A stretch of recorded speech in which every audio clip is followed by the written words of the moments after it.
2 minutes remaining.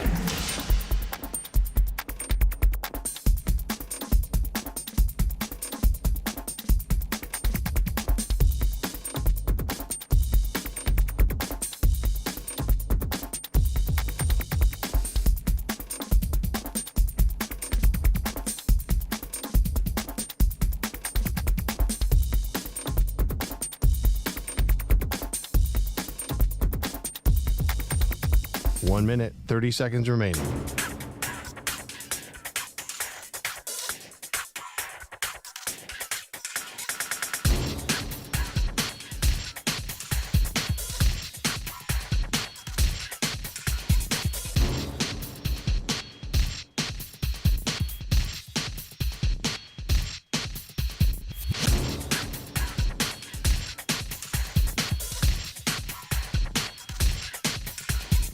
One minute remaining.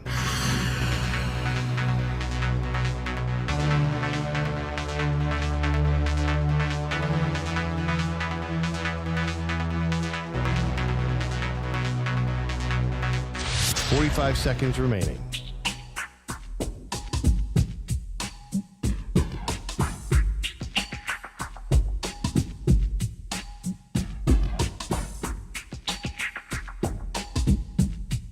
Thirty seconds remaining.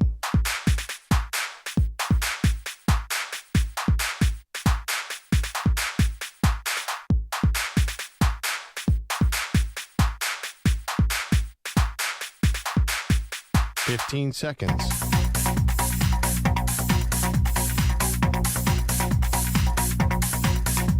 Break ends in 5 seconds.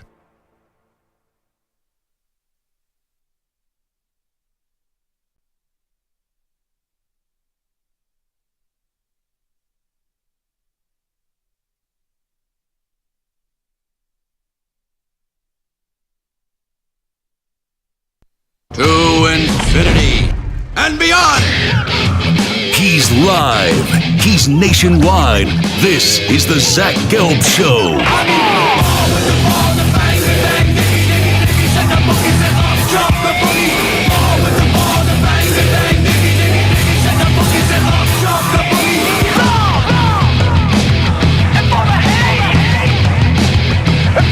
Here's your host, Zach Gelb.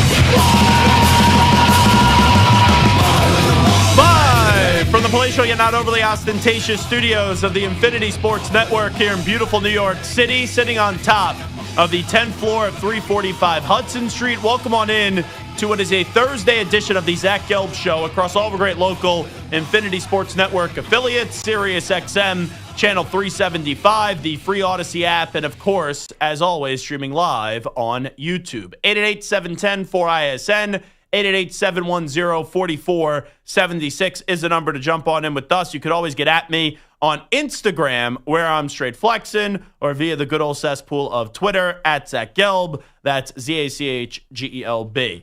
So we have a good guest list today. Bart Winkler is going to join us coming up 40 minutes from now. Adam Breneman is going to stop by at 4 p.m. Eastern, 1 p.m. Pacific time. And then Ahmed Hassanein from the Boise State football team, getting ready to hear his name called in the NFL draft. He has a tremendous story. He's going to join us at 5 p.m. Eastern, 2 p.m. Pacific time. But we start the show today with Aaron Rodgers. And I thought maybe, I was naive today. I thought maybe when we got this announcement that Aaron Rodgers was going to go on the Pat McAfee show, all right, it was decision day. Thursday, week out from the draft, haven't heard much on the Aaron Rodgers front. We really haven't heard much from Aaron Rodgers since two things, right? That he visited the Pittsburgh Steelers, and then also that the Giants and the Vikings are supposedly out. Now, the Giants have made corresponding moves, bringing in Jameis Winston and Russell Wilson, and maybe having their eye set on a quarterback in the draft. So I believe the Giants stuff. The Vikings, I've sat here and I've said it for the entirety of the last 2 months, they should not pursue Aaron Rodgers. But when Aaron Rodgers gets in front of Pat McAfee today and says he will play for $10 million this year, I thought that was one last like Batman signal to Kevin O'Connell, to Justin Jefferson, to Jordan Addison, to TJ Hawkinson, Kwesi Adolfo-Mensah, and the Minnesota Vikings. Hey, I'll play on the cheap if you want to go on out there and pursue me. I think it needs to be even cheaper than $10 million for the Vikings to even contemplate bringing in Aaron Rodgers. And I do believe they should, and I do believe they will continue to rock and roll with J.J. McCarthy. So we're sitting here, and we know that McAfee's going to have on Aaron Rodgers at about 1:15 p.m. Eastern time today. And there was a big sentiment and a big push on social media that maybe this was going to be a retirement announcement. And something that made me think that it could be a retirement announcement, and I tune in for the McAfee show from time to time, and you always know that A.J. Hawk is on remote, and he's never in studio, and right, there's some bookcase behind him. He was in studio today. So I was like, whoa. A.J. Hawk, close friend of Aaron Rodgers, he's going in studio with McAfee. Just maybe this is going to be Aaron Rodgers zooming in and announcing his retirement. And I sat there and I said, and I even put this out there, who knows what's going to happen? Aaron Rodgers is a drama whore, which he refuted today, but he is. We all know that. But let's just hope that we get some final decision here from Aaron Rodgers. So I tuned into McAfee, right? Ready to listen, ready to go, rubbing the hands together. All right, here we go. We're going to get something. Is it Pittsburgh? Is it retirement? And it was a nothing burger. I think there's 3 takeaways from this Aaron Rodgers interview. And sorry, folks, I know you tune in for strong takes and big, bold, and loud opinions. And usually I deliver on that. I don't think there's a big, bad, bold opinion from what comes from this Aaron Rodgers interview today. Now, we'll play you some of the audio later.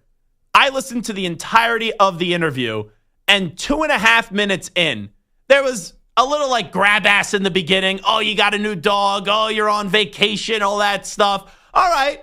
Some friendly fodder, right? I've done that with guests before, where you try to warm them up before you start asking the hard-hitting questions. But here's the thing. This is not a traditional interview.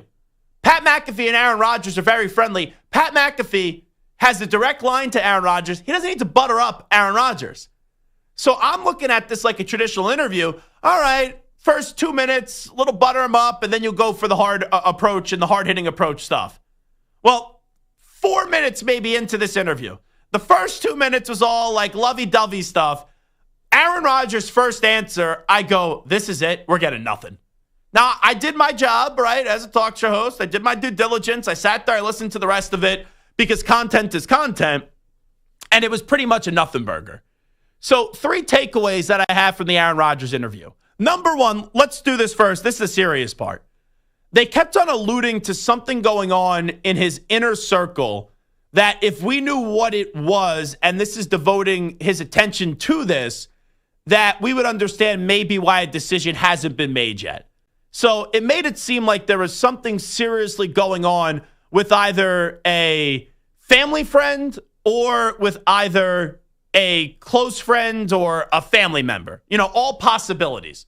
Now, Aaron Rodgers has a right to privacy, even though it's tough to be private when you're a public figure. Clearly, Pat McAfee had an idea or maybe just knew what was going on, and McAfee did say, hey, if you guys knew what was going on, right, it would make a little bit more sense. And Rodgers says he's been up with teams that he's talked to about this issue. So let's have a heart here right out of the gate. This is take number 1. Something serious is going on with Aaron Rodgers' inner circle. We don't know what it is, but I hope that everything is okay, right? I think that's fair. Now, to the other takeaways that I have. Number 2, he went after the Jets today, which you almost feel bad for the Jets at some point.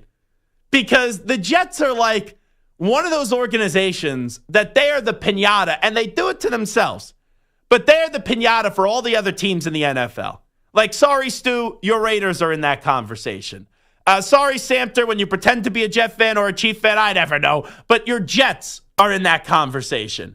You know, the Cleveland Browns are in that conversation. There's probably like 4 or 5 organizations that you know when... like, they're just an easy target. And it's because they're a laughable, incompetent, and just terrible organization. So I really haven't thought much about the departure of Aaron Rodgers with the Jets because, number 1, I didn't really think it made much sense for the Jets to bring him back. Also, you're Aaron Glenn and Darren Muji, your new general manager and head coach. I think you want to start off your organization your way, and Aaron Rodgers, intentionally or not, will just undermine you. So I didn't think it was worth bringing him back for what? At best, if everything goes right, at best, maybe you'd be a wild card team. And I don't even know if you would be a wild card team if Aaron Rodgers did come back. I've said this before. A team like the Jets right now, 2 years ago when they brought him in, it was worth it. It didn't work out. But now the juice isn't worth the squeeze. And I don't think that when you're trying to get off to a new start and you're trying to address the long-term future of your quarterback position, that you need to bring back Aaron Rodgers because you're not really as close as you thought.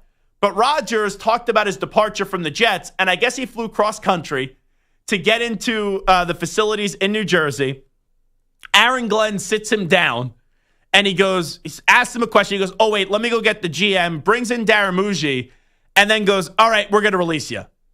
So it's like, okay, Aaron went into this thinking it was going to be a 5-hour meeting. They would get an understanding of who Aaron Glenn is, who Darren Muji is. Is there a place where Aaron Rodgers could work again with the Jets? Is this something that Aaron Rodgers wants to do? And everything that I understand from the situation, Aaron Rodgers, he could say what he wants today. He didn't want to go back to the New York Jets. So if Rodgers didn't want to go back to the New York Jets, Aaron Glenn and Darren Muji didn't want him. You could make the argument, to be fair to Rodgers, did you need to do this in person? Like, could you have called him, even though Rodgers supposedly has the worst cell phone connection service in the history of America now, going back for 3-4 years? Could you have just called him and said, hey, Aaron, we respect what you did for the organization. We think it's best for you to move on, and we move on from you. We're not going to bring you in just to tell you that we're not interested. It's like if you're getting broken up with and you live like 2 hours away from someone, are you really going to make them come to you and then say, hey, we're breaking up with you? Now, you probably shouldn't do it via text. You probably shouldn't do it via phone call. But, this isn't the same as a dating situation. This is Aaron Rodgers, who didn't want to go back with the Jets, and the Jets didn't want him. So could they have had this via Zoom? Could they have done this via a phone call? I guess they could have. But I don't have a problem with the Jets bringing him in. But when you make someone fly across the country, for crying out loud, like this isn't like a 20-minute car ride, to then within 15 minutes have this conversation be over and Aaron Glenn just say, hey, we're not really going to talk here. We don't want you anymore. And then they talk about how they want it to be worded to the media, which Aaron Rodgers says he doesn't care about, but he does care about. That was the second thing. Okay, the Jets, once again, they catch another stray bullet here in the entirety of this. Now, I thought the third biggest takeaway, and it's the most ambiguous one, is Aaron Rodgers says no decision has been made yet. So this was a nothing burger. This was wah, wah, wah. Like you tune in, right? The ratings are booming for McAfee. All right, you have Aaron Rodgers on. He's in Hawaii. Like, all right, we're going to get some information today. Is he going to Pittsburgh? Is he going to retire? And he's nowhere close to making a decision. So I had someone tweet me, and this person that tweets me, I'm actually annoyed that I saw their tweet today, because this person I've muted a while ago because they never tweet me anything positive. So if you're not going to tweet me, if you're just going to tweet me to go after me, like, I'm a big boy, I could take it, but I could also just mute you. So somehow I saw this today, and it just went through on my feed, and I saw it. And this tweet was basically like, why in the heck, you're a hack, why in the heck would you expect Aaron Rodgers to make a decision today? And why does it benefit Aaron Rodgers to basically announce something now when he could wait longer into the offseason? And I'm like, hold on.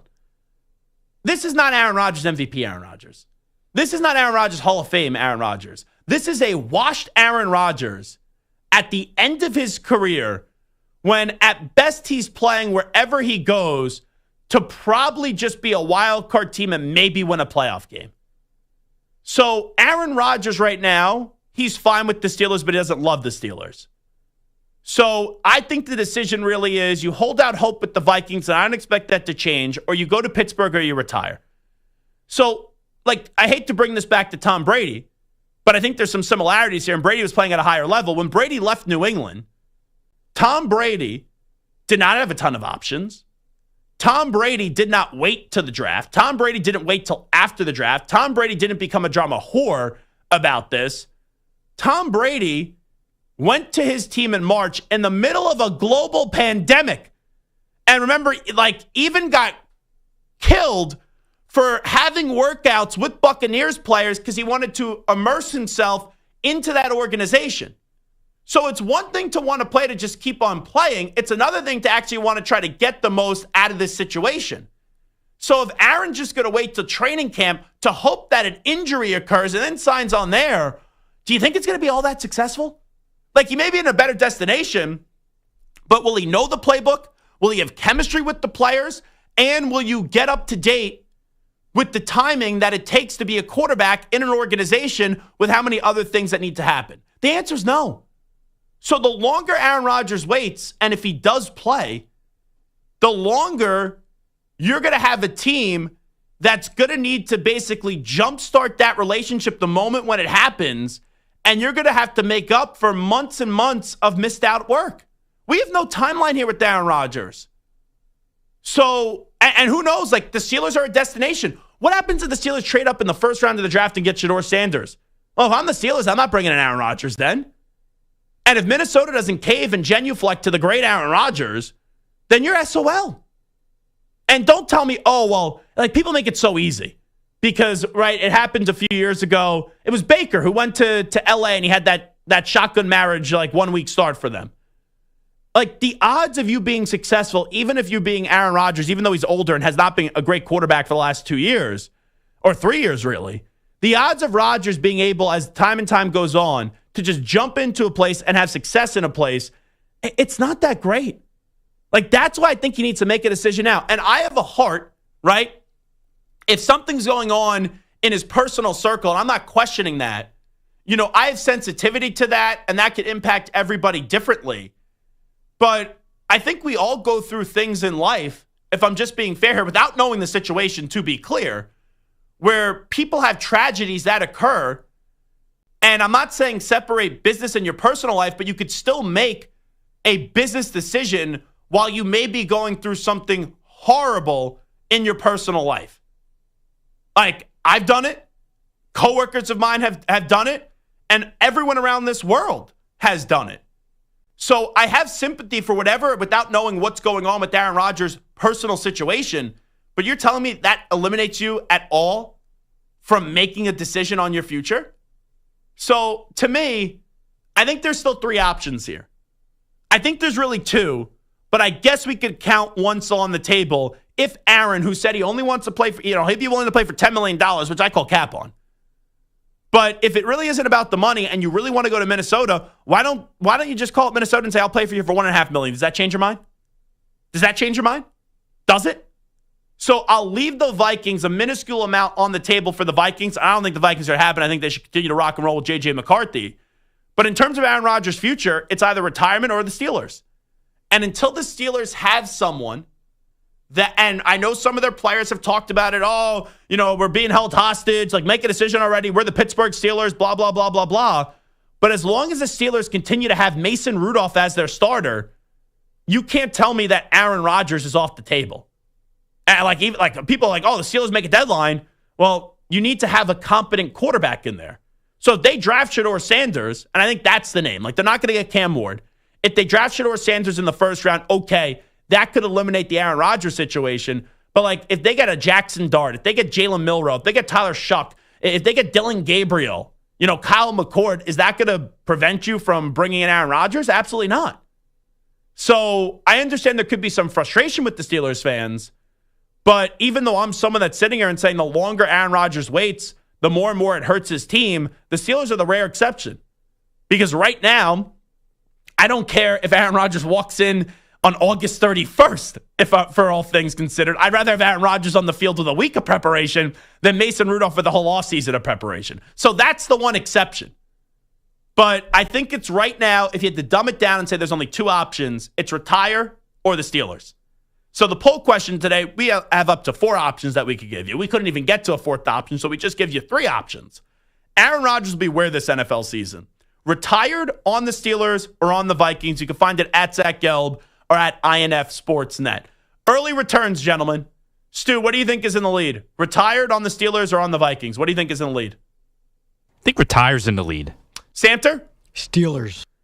57.9%. Let me just refresh that. On the super duper early returns, 57.9% say retired, 34.7% say on the Steelers, and 7.4% say on the Minnesota Vikings.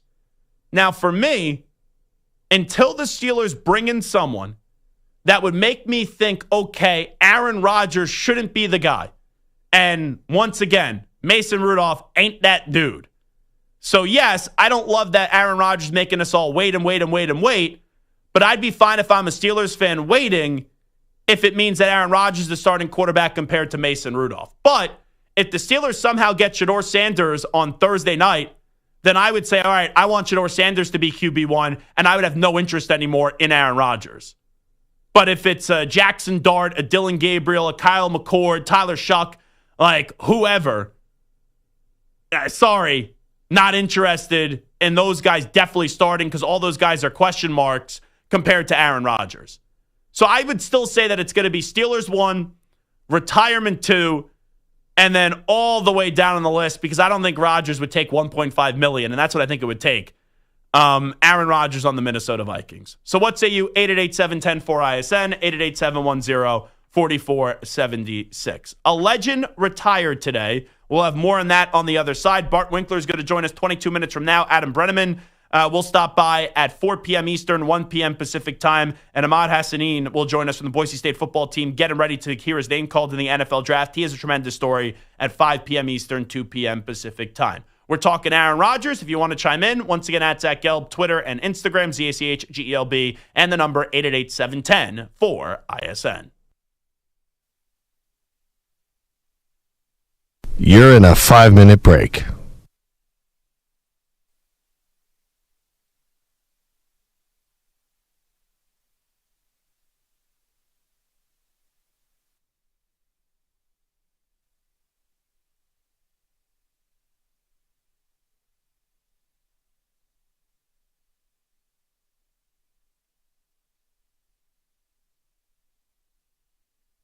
Four minutes, 30 seconds remaining.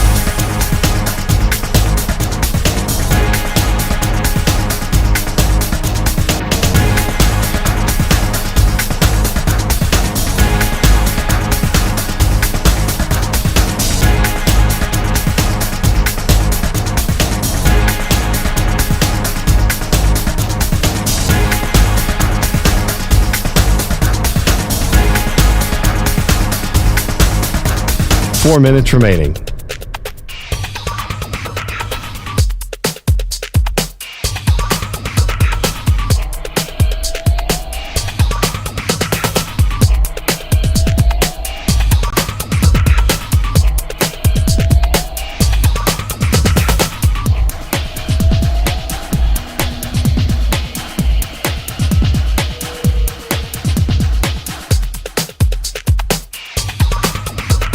Three minutes, 30 seconds remaining.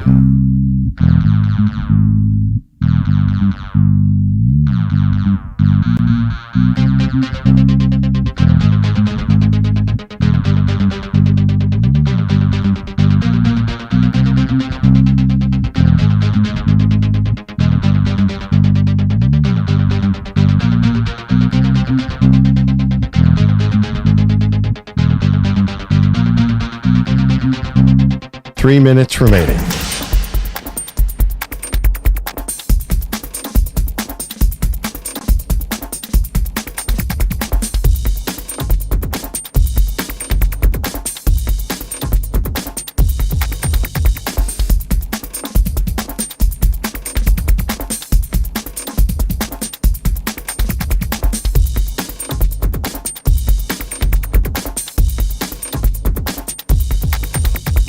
Two minutes, 30 seconds remaining.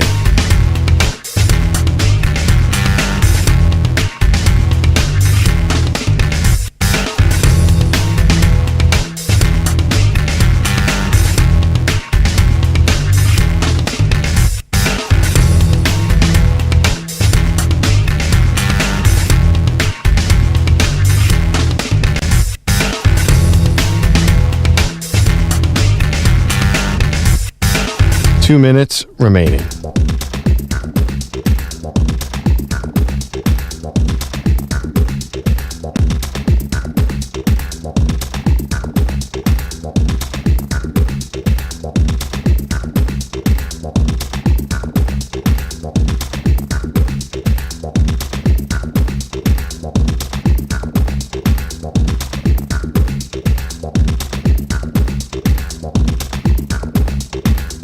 1 minute, 30 seconds remaining.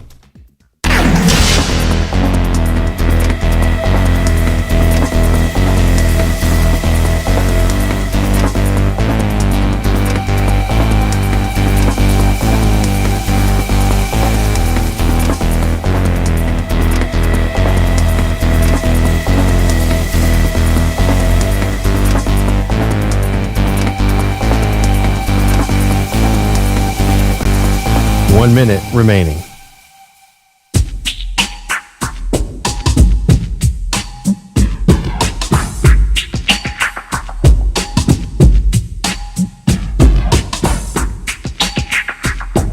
"45 seconds remaining.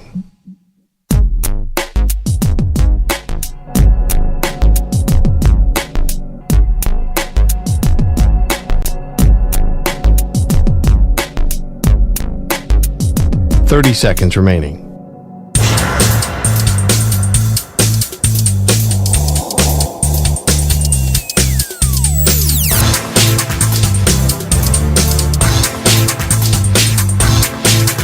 "15 seconds.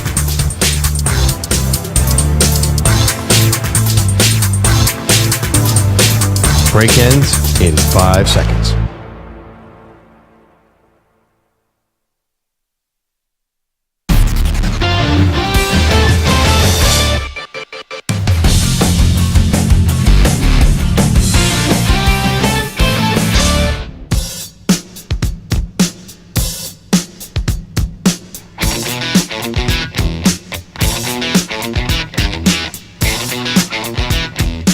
You're listening to the Zach Gelb Show on the Infinity Sports Network. All right, it was announced today. Welcome back in. It is the Zach Gelb Show on the Infinity Sports Network that the legendary Lee Corso is going to retire from College Game Day. He's 89 years old. I didn't know that Lee Corso, a lot of years between the two of us, but we share not the same birthday, but we're pretty close. We're the same birthday week. He was born August 7th. In 1935, I was born August 9th in 1994, but he will be 90 for his final show. So he's retiring, but he's going to do one more show the first weekend of the college football season. We don't know where game day is going, but I'm looking at the week one slate right now. You have Alabama, Florida State. You got LSU, Clemson, Tennessee, Syracuse. I don't think they're going to go there. Just going to go out on a limb. Texas, Ohio State. That could be one. You got Utah, UCLA. Probably not going to be cooking there. And I'm just looking at the Saturday slate. Ooh, so many Saturday games. It's getting me excited just thinking about it. Ooh, Sunday. Now, they won't be there, but Sunday night you got Notre Dame, Miami to open up the college football season. That's nice. Oh, maybe we'll go to Temple at UMass. Last broadcast for Lee Corso. But, I would imagine when you take a look at these potential destinations, it's probably between Texas, Ohio State, Alabama, Florida State, and then LSU at Clemson. Would probably be one of the three destinations. But either way, it's going to be must-watch stuff. Now, let's be real. It was time for Lee Corso to retire. He's almost 90. He missed a lot of broadcasts last year. He's an absolute legend. In my opinion, I think he's one of those guys, he's entitled to be able to be on that show, and they could always find a role for him because of what he was to that show with the headgear and all that stuff until he wanted to do so.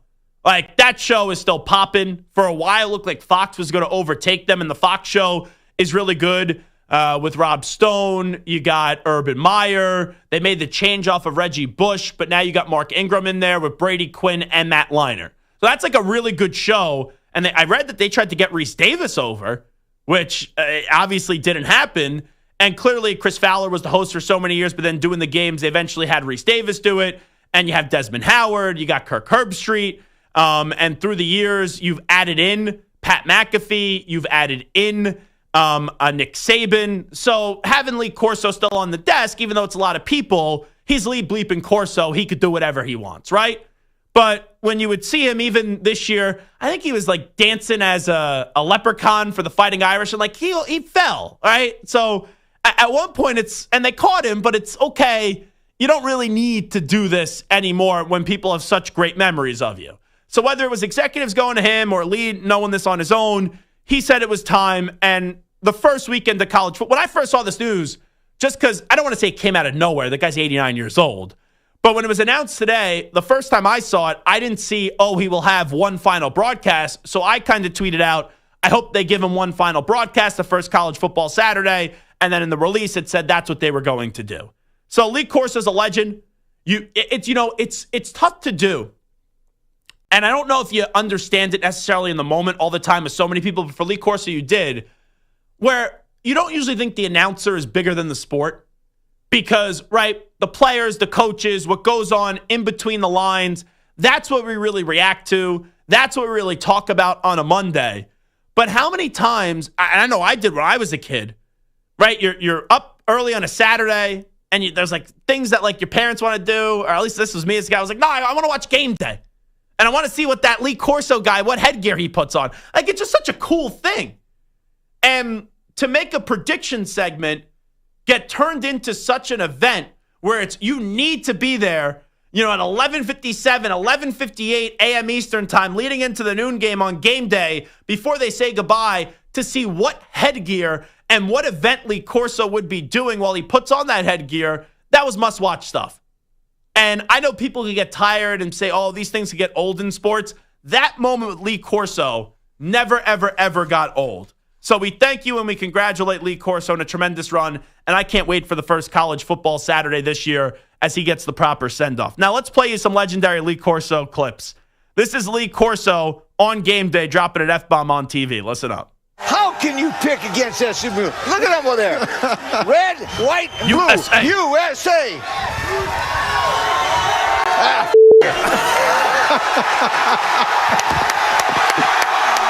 Hey! Glad there's a delay. Shasta, shame on you. Watch that mouth out. That was awesome. I'm going to play you my 3 favorite clips, and then we'll give you a fourth. But that was one of them. This one, I think, and with TikTok and everything in Reels, this has found a way to jump up on my feed at least like once a month. There's a little kid on the set for game day, and this is how Lee Corso years ago interacted with that kid. Go Bulldogs! Yale Bulldogs. Yeah, Bulldogs. Oh, wow. Not so fast, midget.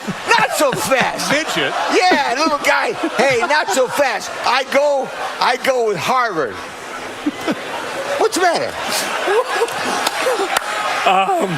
I'm going to go with Harvard. Yeah, see, I'm going to go with Harvard as well. So that's my 3rd favorite Lee Corso clip, just because he called this little cute kid that's on the set, midget. And then he goes, little guy.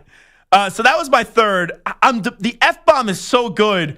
I don't know how this one's going to play on the radio, but every time I see this one, it cracks me up. You have the legendary Bob Knight on game day, Lee Corso making the picks, and this is how he ended up picking the Red Raiders. Let me tell you something, Coach.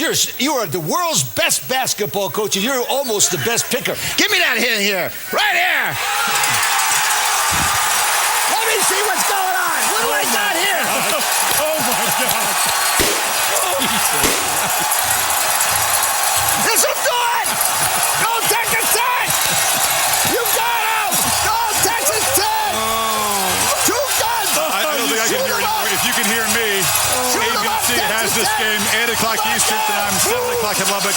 Big Ten football on ESPN at ESPN2. Bob, thanks for joining us. It's like, I'm looking at Stu right now. He just has such a smile on his face from this. When he pulls out the guns with the Red Raider headgear on and starts shooting them off, that was awesome. I would probably say that's 2. And when he goes, F it, that's probably 1, just because of the emotion that the other guys, the genuine laughter the other guys said. They're like, oh my God, now ESPN, McAfee can curse whenever he wants, but back then, there's probably only one guy that could have got away with that on that show, and that was Lee Corso. Final one, as we look back at the career of Lee Corso, who's going to retire the first college football Saturday, get one more game day show. Lee Corso doesn't give a bleep. Listen up. We got to take 2 national championships away from Alabama. Oak State 11, Notre Dame 2012. After the game? Yeah. Why even play the game then? That makes absolutely no sense. After the Notre Dame Alabama game? When it was over in the first series. Number 1. It was over in the first series. It's over before they claimed Notre Dame number 1? How could you give that any credence? Let me tell you something. There's a bunch of claimed. These people don't give about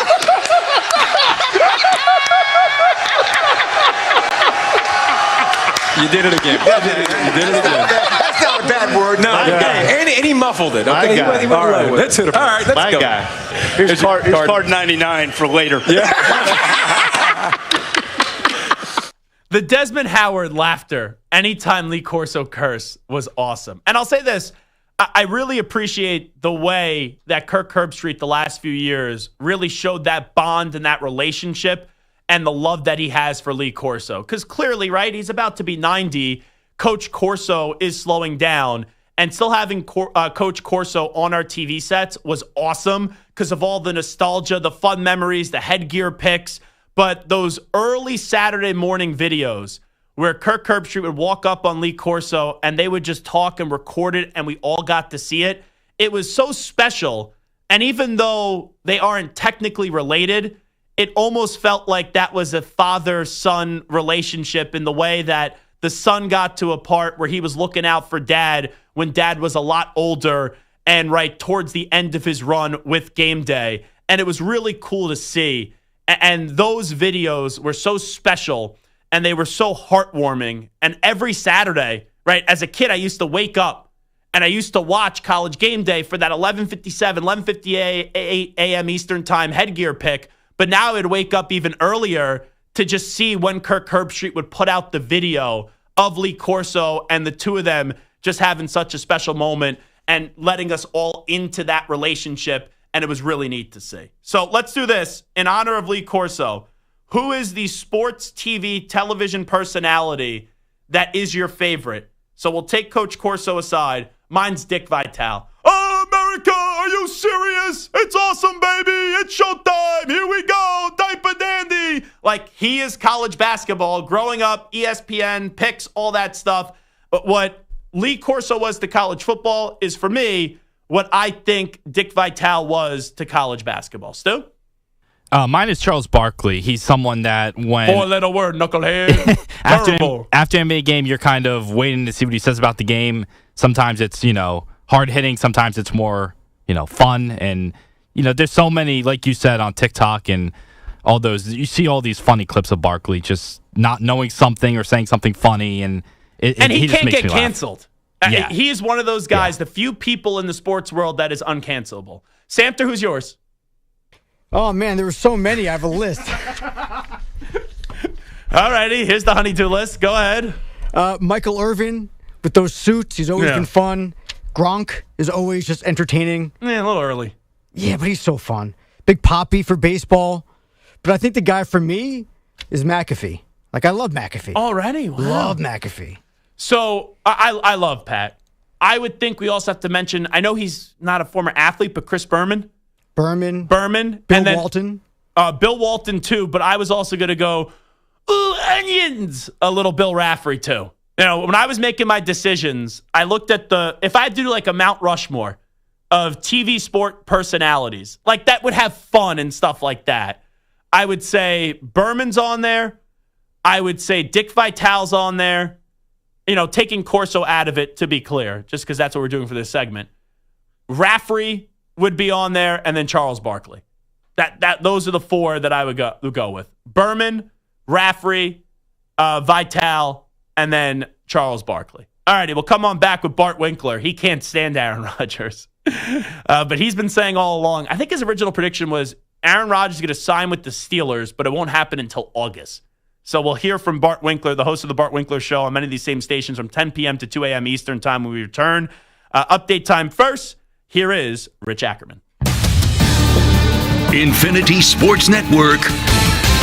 Sports Flash. And it's sponsored by Progressive Insurance. Your small business keeps you on the go. Progressive Commercial Insurance keeps your policy within reach with their easy-to-use mobile app. Learn more at progressivecommercial.com. Aaron Rodgers has yet to make a decision on his future, telling the Pat McAfee Show he's open to anything and attached to nothing, saying retirement is still a possibility. He dispelled one rumor earlier today that he was looking to break the bank.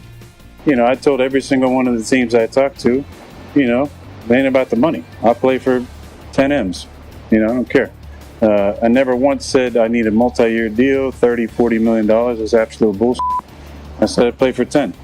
ESPN is losing the face of college football Game Day as Lee Corso is retiring after a near 40-year run on the show. He'll turn 90 in August. The Bucks won't have Damian Lillard for Game 1 against the Pacers, but he could return in the series. The 9-time All-Star has reportedly been cleared to play after a blood clot in his calf. Baseball this afternoon, top of the 9th. Mariners and Reds now tied at 7. The A's lead the White Sox 4-0 in the top of the 6th. The Diamondbacks edge the Marlins 6-4, and the Pirates top the Nationals 1-0 on a leadoff homer by O'Neal Cruz. I'm Rich Ackerman. The Infinity Sports Network is on your smart speaker. All you have to say is, play Infinity Sports Network.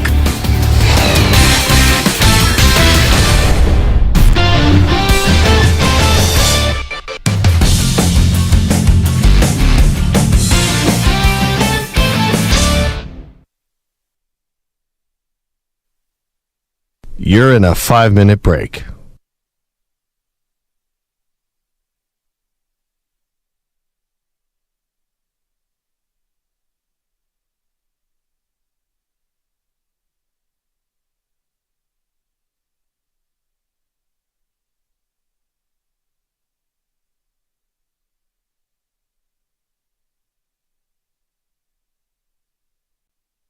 Four minutes, 30 seconds remaining.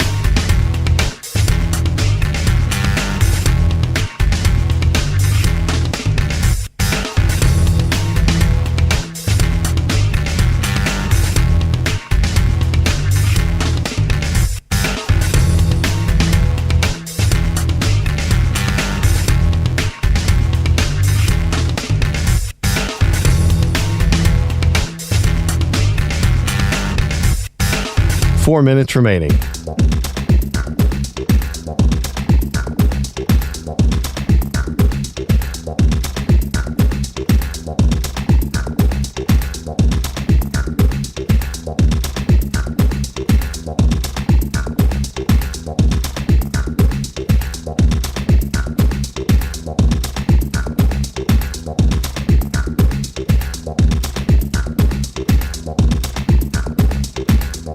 Three minutes, 30 seconds remaining.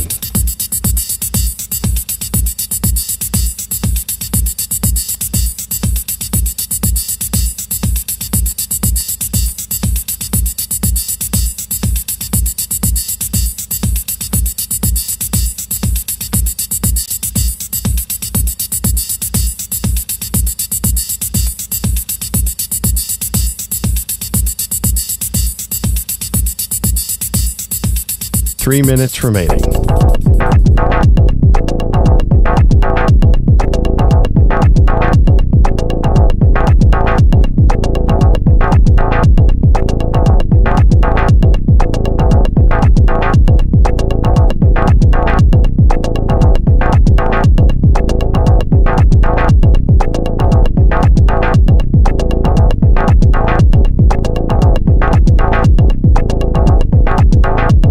Two minutes, 30 seconds remaining.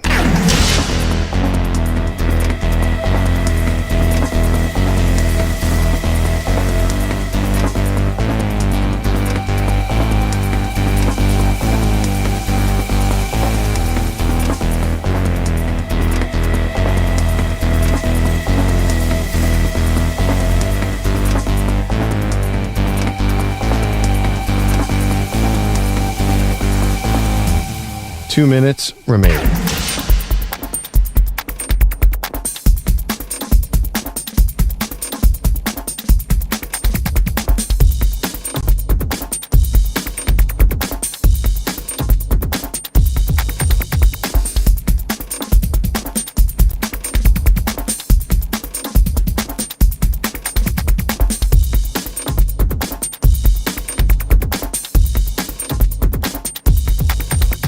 One minute, 30 seconds remaining.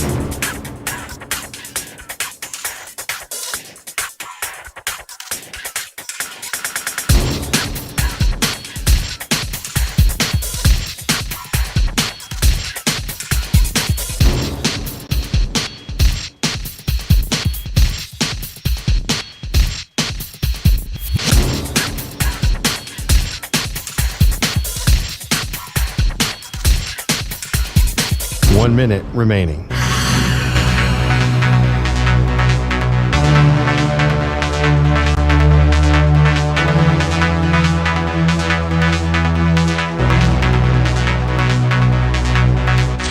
45 seconds remaining.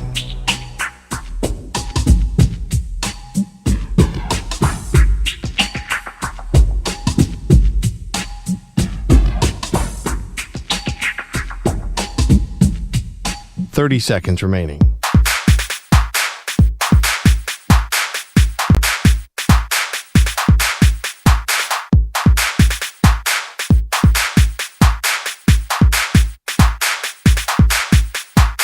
Seconds.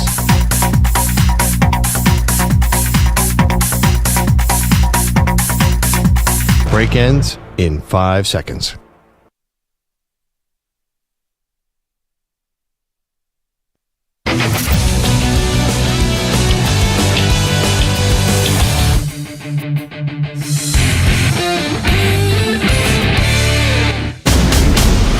It's an epic battle for the Infinity Sports Network. Zach. Lethargic, putrid, pathetic quitters. They're quitters. What a joke.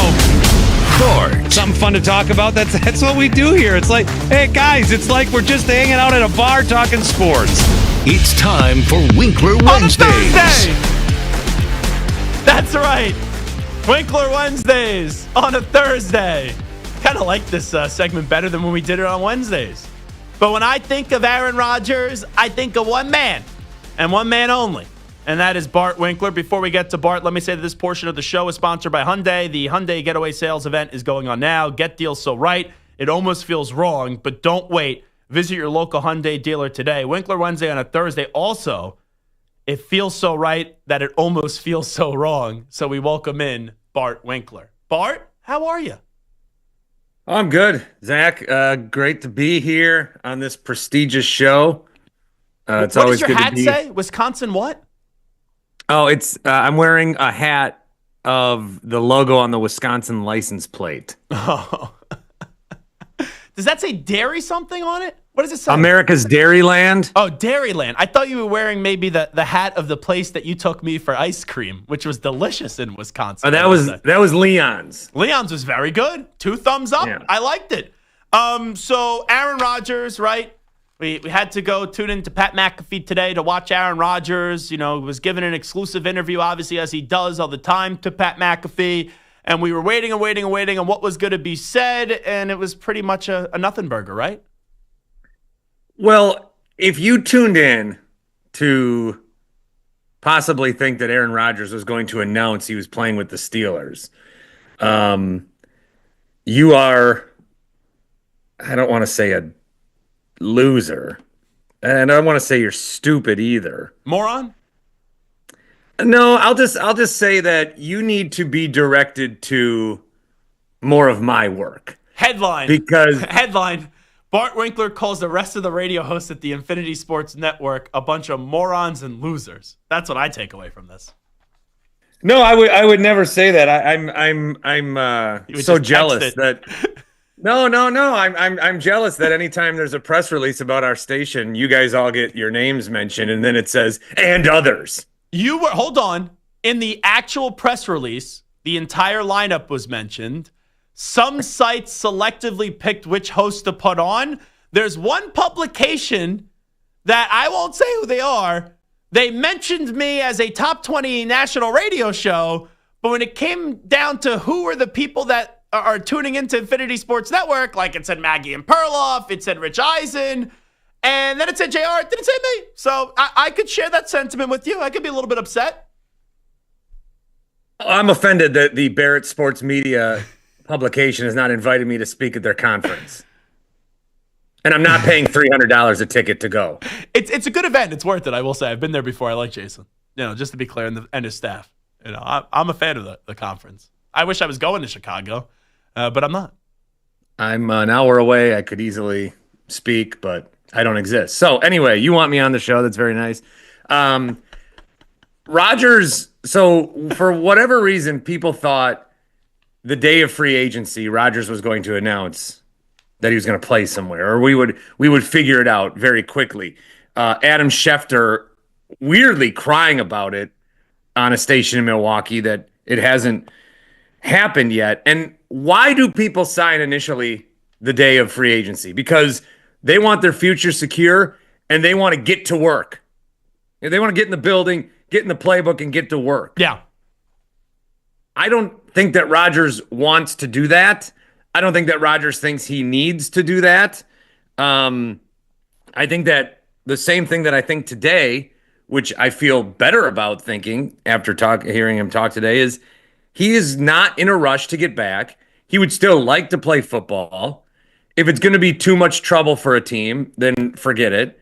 But if he can just stroll in August, put on some pads, play, the later that he signs up with the team, the less time there is of the non-football. And the non-football would be learn this play, get in this page. He just wants to come and be Aaron Rodgers. If a team's willing to allow that, then he'll come and play. But that's not going to happen in March or in April. So anybody who thinks that Rodgers is going to sign even remotely before July 4th, I mean, I still think he will be with the Steelers, and I think it's going to be in August. The same thing I thought a month ago. So here's the interesting part, because right now I think the decision is retirement or the Steelers. I guess him saying he'll play for $10 million. No, 10 M's. Oh, 10 M's. He'll play for 10 M's. You're right. For 10 M's. He'll play for 10 M's. Is him saying, Minnesota, if you really want me, that's the cheapest I'm going to go. If he really wanted to go to Minnesota and the money isn't an issue like he claims it is, wouldn't you just then play for the league minimum of what, $1.5 million? Like, I know different spot, but a little bit similar, like what Russell Wilson did this past year for the Pittsburgh Steelers. So unless if he's willing to go for basically nothing to Minnesota, I'll have Minnesota all the way down at the bottom of the list. I think they should go with J.J. McCarthy. So the Steelers could take themselves out of business with Aaron Rodgers if they go get a quarterback in the first round and it's Shedeur Sanders. They find a way to get Shedeur. I think Rodgers off the table. But as long as Mason Rudolph, he's going to the Giants, so that's out. You think so, right? At 3 still. Yeah, I think that is. Well, we'll have to see if that's right. I hope that's the case. But unless if it's Shedeur going to the Steelers, like a Jackson Dart, a Jalen Milroe, a Dylan Gabriel, Tyler Shuck, Kyle McCourt, that doesn't prevent the Steelers from bringing in Rodgers. So I know the Steeler fan and some of the Steeler players are like, all right, make a decision already. Even though Aaron Rodgers is no longer a great quarterback, I would still rather have Aaron Rodgers starting for me week 1 over Mason Rudolph. I think you would even agree with that. Yeah, a lot of this is funny because the Steelers are going to win 9 games regardless of what happens. So it's not like he's going to come in and win a Super Bowl or they're going to have a terrible season. And Mason Rudolph is the perfect guy to run mini camps and run training camps. He's been there. Yeah, and he's been there, and it's nothing like out of the ordinary. So every single sign points to Rodgers signing with the Steelers late in the summer. And yet I feel like I'm the only one that's been able to see that. And I feel this is why I felt so bad, but also good that the New York media was going to experience what I've experienced as a Green Bay fan, is because there were a lot of Steelers fans that thought he was going to say, I'm playing for the Steelers today. There were Steelers fans that thought he was going to be a surprise guest at McAfee's arena show the other night. The night out. You can't let yourself do that. Rodgers, every sign that he gives, and you know what I love about Rodgers today? Here's what I love about Rodgers today. He's talking about Tim and Mia. Remember these people that he mentioned in the show? Are they family members? We have never heard the names Tim and Mia ever in the history of Aaron Rodgers speaking. Not once. Rodgers is like when you go visit your grandma and she's like, oh, hey, Zach, how are you? And you say, I'm really good, Grandma. How are you? And she'll say, oh, Julianne came over the other day. She had so many stories to tell about Steve. You don't know who these people are. It's like your grandma just assumes that you know everybody in her world. My mother's grandma does that all the time. Or she's like, oh, do you remember this one? And I'm like, who? Huh? Yeah, sure. Yeah, yes. Just continue the story. She'll talk about like, oh, Florence was so kind to me today. Florence is the person that checked her out at the local grocery store. Do you remember my hairdresser? She just met today. What's a percentage of chance in your opinion? So you think you signed him with the Steelers in August? Retirement, though. How likely do you think retirement is out of 100%? I don't think there's any chance he signs retirement papers. I think that if he doesn't go... retirement. No, none. If he doesn't play with Pittsburgh, then he would sit there and wait for Justin Herbert to get hurt or Tua to get hurt. Okay. He did mention Dolphins today. Did you hear he's mentioning watching the Dolphins? So I don't think, and then he could come on McAfee every week and they could be like, hey, you see that? This guy's, and they all chirp. I don't like that show that much. Why? Pat's a great dude. Well, he worked there. We were friendly. Very nice guy.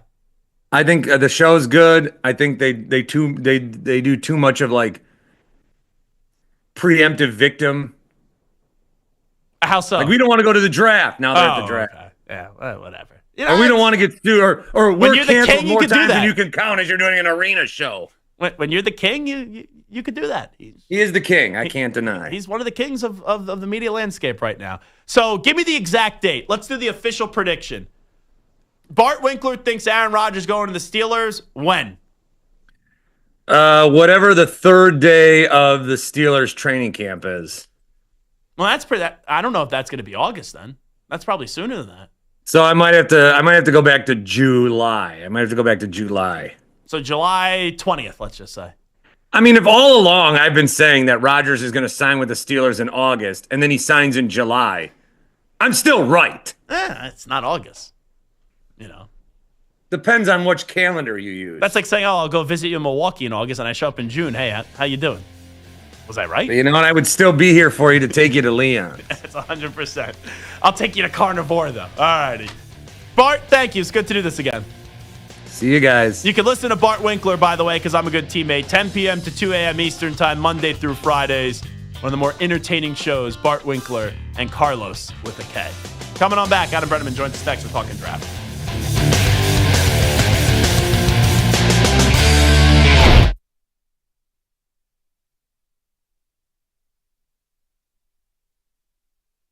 You're in a 5-minute break.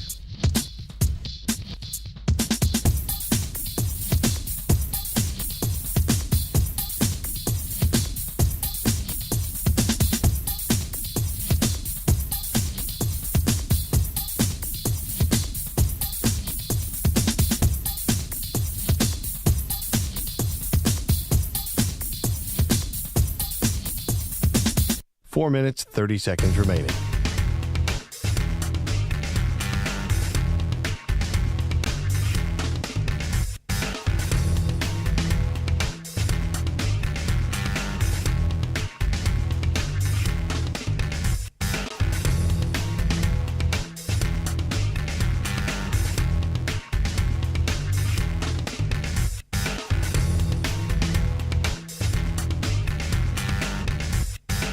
Four minutes remaining.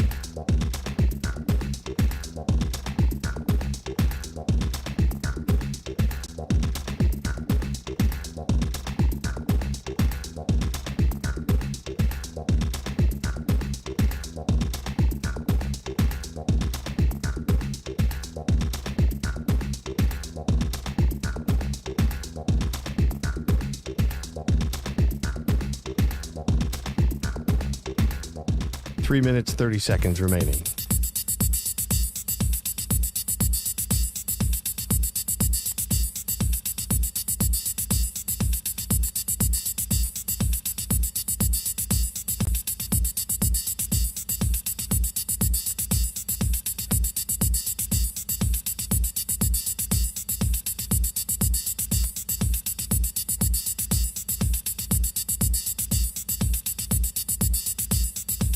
Three minutes remaining.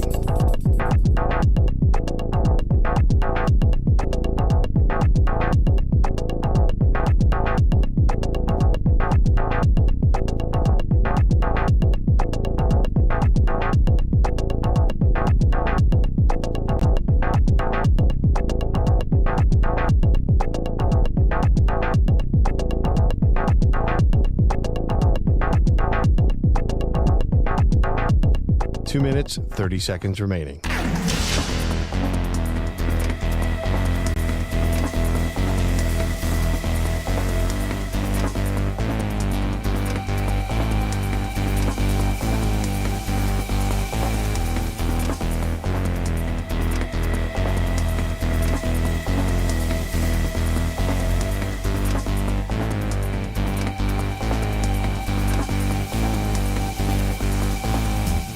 2 minutes remaining.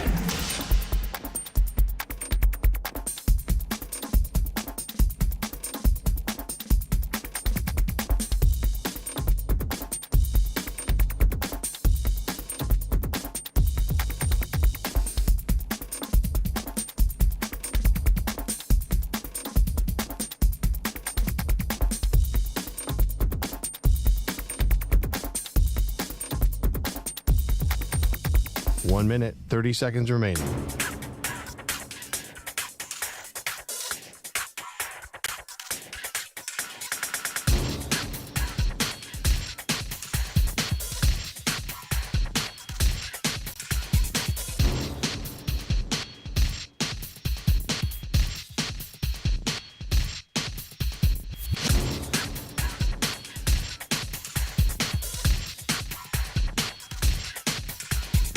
One minute remaining.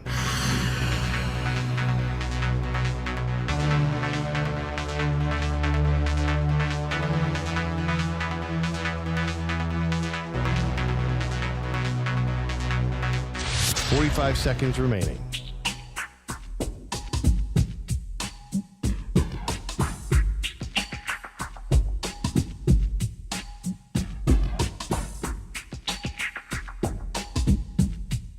Thirty seconds remaining.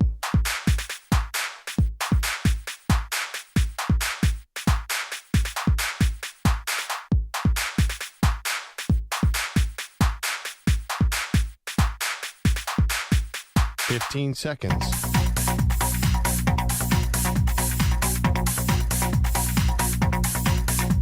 Break ends in 5 seconds.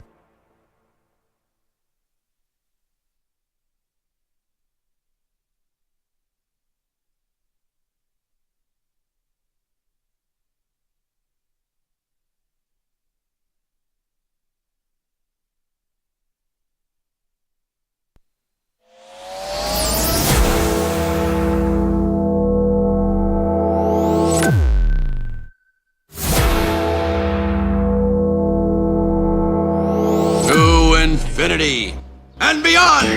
He's live. He's nationwide. This is the Zach Gelb Show. Alrighty, hour number 2 of our radio program. It is the Zach Gelb Show on the Infinity Sports Network. You know, real quickly before we get back to some football, we talked a lot about Aaron Rodgers right out of the gate with this pretty much nothing burger interview on the Pat McAfee show today. We really didn't learn anything. But the speculation will continue about Aaron Rodgers and his next destination. I think it's really the Steelers or retirement. But we spent a lot of time yesterday on Nico Harrison with the Dallas Mavericks and this terrible trade, you know, now 2 months later that he's made and clearly has not aged well. And he did this media availability the other day that was on the record, off the record, you know, selective and all that stuff. And there was a lot of embarrassing quotes. Well, Tim McMahon, he was on with Brian Windhorst and the Hoops Collective.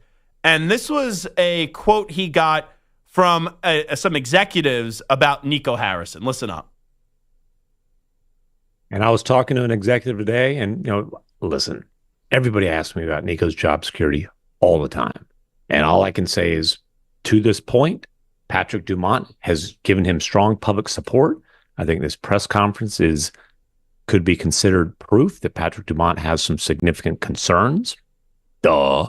But this executive saying, man, I hope he makes another transaction cycle. It's always good to have a desperate GM out there. I look at this. If I'm running the Mavericks right now, here's what I would say. You get 1 year, Nico Harrison. All righty, this wasn't a full year. You made this move that was not popular. And let's also be real. Ownership signed off on this. They had to get the approval of ownership before this deal did go down. And if you think otherwise, when it comes to the player of a caliber of Luka Doncic, you're out of your mind. And I'm not a big conspiracy guy, but the more and more I think about this and how nonsensical this trade was and how baffling the return was that the Mavericks got, I'm believing in this theory that they're trying to get the fans to have this much apathy and this much animosity towards the organization. And even though it wouldn't make sense for the NBA to want to get out of a market like Dallas and having the Mavericks then go over to Las Vegas. You know, I have seen that been thrown out there right, online, like, oh, this is what, like, the only explanation. And at first, I'm like, oh, that's crazy. The more and more this goes on, though, the more and more I'm thinking to myself, maybe there are some legs to that theory and also to that rumor. With all that being said, though, if I'm running the Mavericks, even if I had a say in approving this disaster of a trade, and I know people could sit there and go, oh, get rid of the owners, right? We've seen this in sports. Rarely do you get rid of the owner when you don't like the owner. There has to be something that the owner does that is despicable, reprehensible, and then it's still even tough to get rid of the owner. But in this case, the face of this disgrace is Nico Harrison. And if he's going to sit there, and remember he gave that one quote of, oh, I'm going to make moves that aren't popular, and I've lived with that, but even though people didn't like it, when they see the results and we got caught up in a bunch of injuries this year, blah, blah, blah, blah, blah. All right, you could sell me, even though I don't buy it. But you could at least say, you can't say I'm wrong yet, even though I think you're wrong, in terms of you didn't get to see the positive return of this trade because of all these injuries and our players weren't able to gel and mesh together because everyone got hurt. You get to use that excuse once. This is how disastrous this trade is when you're already using that as an excuse and you're already justifying this. So you get next year. That's what you get. And if I'm running the Mavericks and the Mavericks are a disaster next year, or the Mavericks don't look like they're going to be a good team, whether the players are healthy or not, I'm going to Nico and I'm saying, I got to throw somebody to the Wolves. Because my fan base, they hate our franchise. I can't imagine the attendance for Mavericks games next year are going to be wonderful. All right? I'm going to go out on a limb here. I'm going to say they're not going to be good. I'm going to say this, the season ticket prices, or the season ticket sales, excuse me, because the prices already went up. The season ticket sales, they're going to go down. That's what I would assume. But whether you think Nico is the point person on this or not, and he is, even though there's checks and balances, that clearly all the holes were there and all this was passed along for this to get passed through to the top and get approval, which still is nonsensical to me, outside of maybe they want to move this team from Dallas to Vegas, then Nico, you better get this thing right next year, and we better be talking about you. Oh, even though I still don't like the trade, it's working, right? Hey, they're a top 3 seed. Hey, they got a chance to go to the NBA Finals. That better be the tune, and that better be the tone in the way that we're talking about the Mavericks next year. If not, goodbye, Nico. That's what I would do.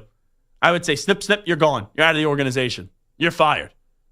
Because until you get this guy out of the organization, or he's proven to be right, which I think it is a huge uphill battle for him to get to be proven right, people are going to want him to be out of the organization. That's just the reality of the situation here. And you know what? I didn't think I'd be rooting for the Lakers this year. I really didn't. And I still do believe that the Thunder get to the NBA Finals out of the Western Conference. But the Lakers play the Timberwolves. The Timberwolves, even though they're only separated by a game, don't have that same kind of flair, that same kind of feeling that we got last year with the Timberwolves. It doesn't mean they can't capture lightning in a bottle and have it work and start to look like that team. And maybe they're just one of those squads where, hey, the regular season in the NBA isn't all that important. So let's just get into the postseason. Let's not be in this stupid play-in tournament. And we'll find a way and we'll trust what we have, even though we made some changes and we tinkered with our team once we get to the postseason. You know, maybe Anthony Edwards is that much of a killer that he could find a way to do that. And if that happens, great. But I'm going to assume, Stu, that your Lakers, they get out of the first round. And then if you look at the Rockets or the Warriors, whoever prevails there, I can tell you this right now. If it's Lakers-Warriors, I'm picking the Lakers. If it's Rockets-Lakers, I'm still picking the Lakers. So I don't think the path for the Lakers to get to the conference finals, where then it's a different ask to go get to the NBA finals, and that would be a tough one if it is up against the Oklahoma City Thunder. I don't think it's that crazy. And if you have the Lakers, like let's say they just get to the conference finals and they lose in Game 7. Yeah, Nico will be happy, but it's still not a good look on Nico.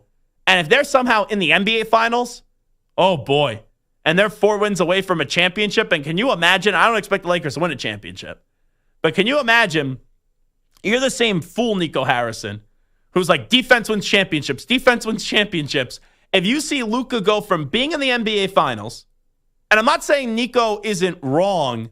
I'm not saying he's wrong when he talked about how Luka needs to change some things up. He does. But what you were working with was a guy that was in the NBA Finals, and let's be real, on a team that had no business in being in the NBA Finals last year.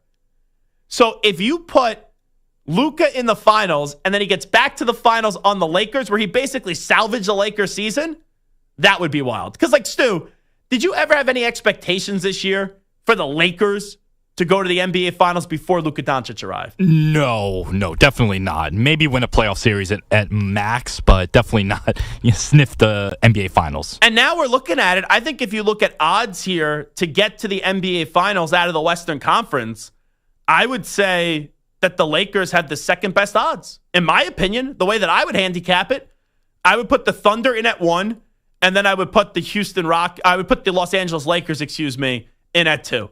So that's the way that I would look at it. All righty, now let's welcome in Adam Breneman. Does a great job. Former college football player. Does a bunch of work with CBS Sports and Yahoo Sports. He's also the co-founder of the College Sports Company, which built athlete-hosted media networks in partnership with NIL collectives at Penn State, BYU, Louisville, Tennessee, and South Carolina. The company recently raised $5 million from Tom Brady's company, Shadowline, NBA player Kevin Love, and other investors. Adam, appreciate the time. How you been? What's up, Zach? How are you, man? Appreciate having me on. Appreciate the introduction. Excited to talk. Yeah, so let me start you off. The big college football story this week, outside of the draft is coming up next week, was this Nico Iamaleava situation. Now we know he's going to UCLA. That's going to be the next destination. How about how that whole thing went down? Craziness, right? I mean, I think it's a few thoughts. It's clearly we need some rules and regulation around what's going on with NIL in college football, college sports in general. I think at first I get excited when I see players trying to maximize their NIL and use leverage. I mean, for a long time, Zach, you know this, for a long time, coaches and administrators and schools and conferences have used leverage to try to get more money, and the players haven't been able to do it. And now we have players that are actually able to take a stance and try to do that. This thing has been a business for everyone but the players for a long, long time. At the same time, I don't think Nico handled it very well, and I think clearly he managed it at a poor time with some bad advice from people.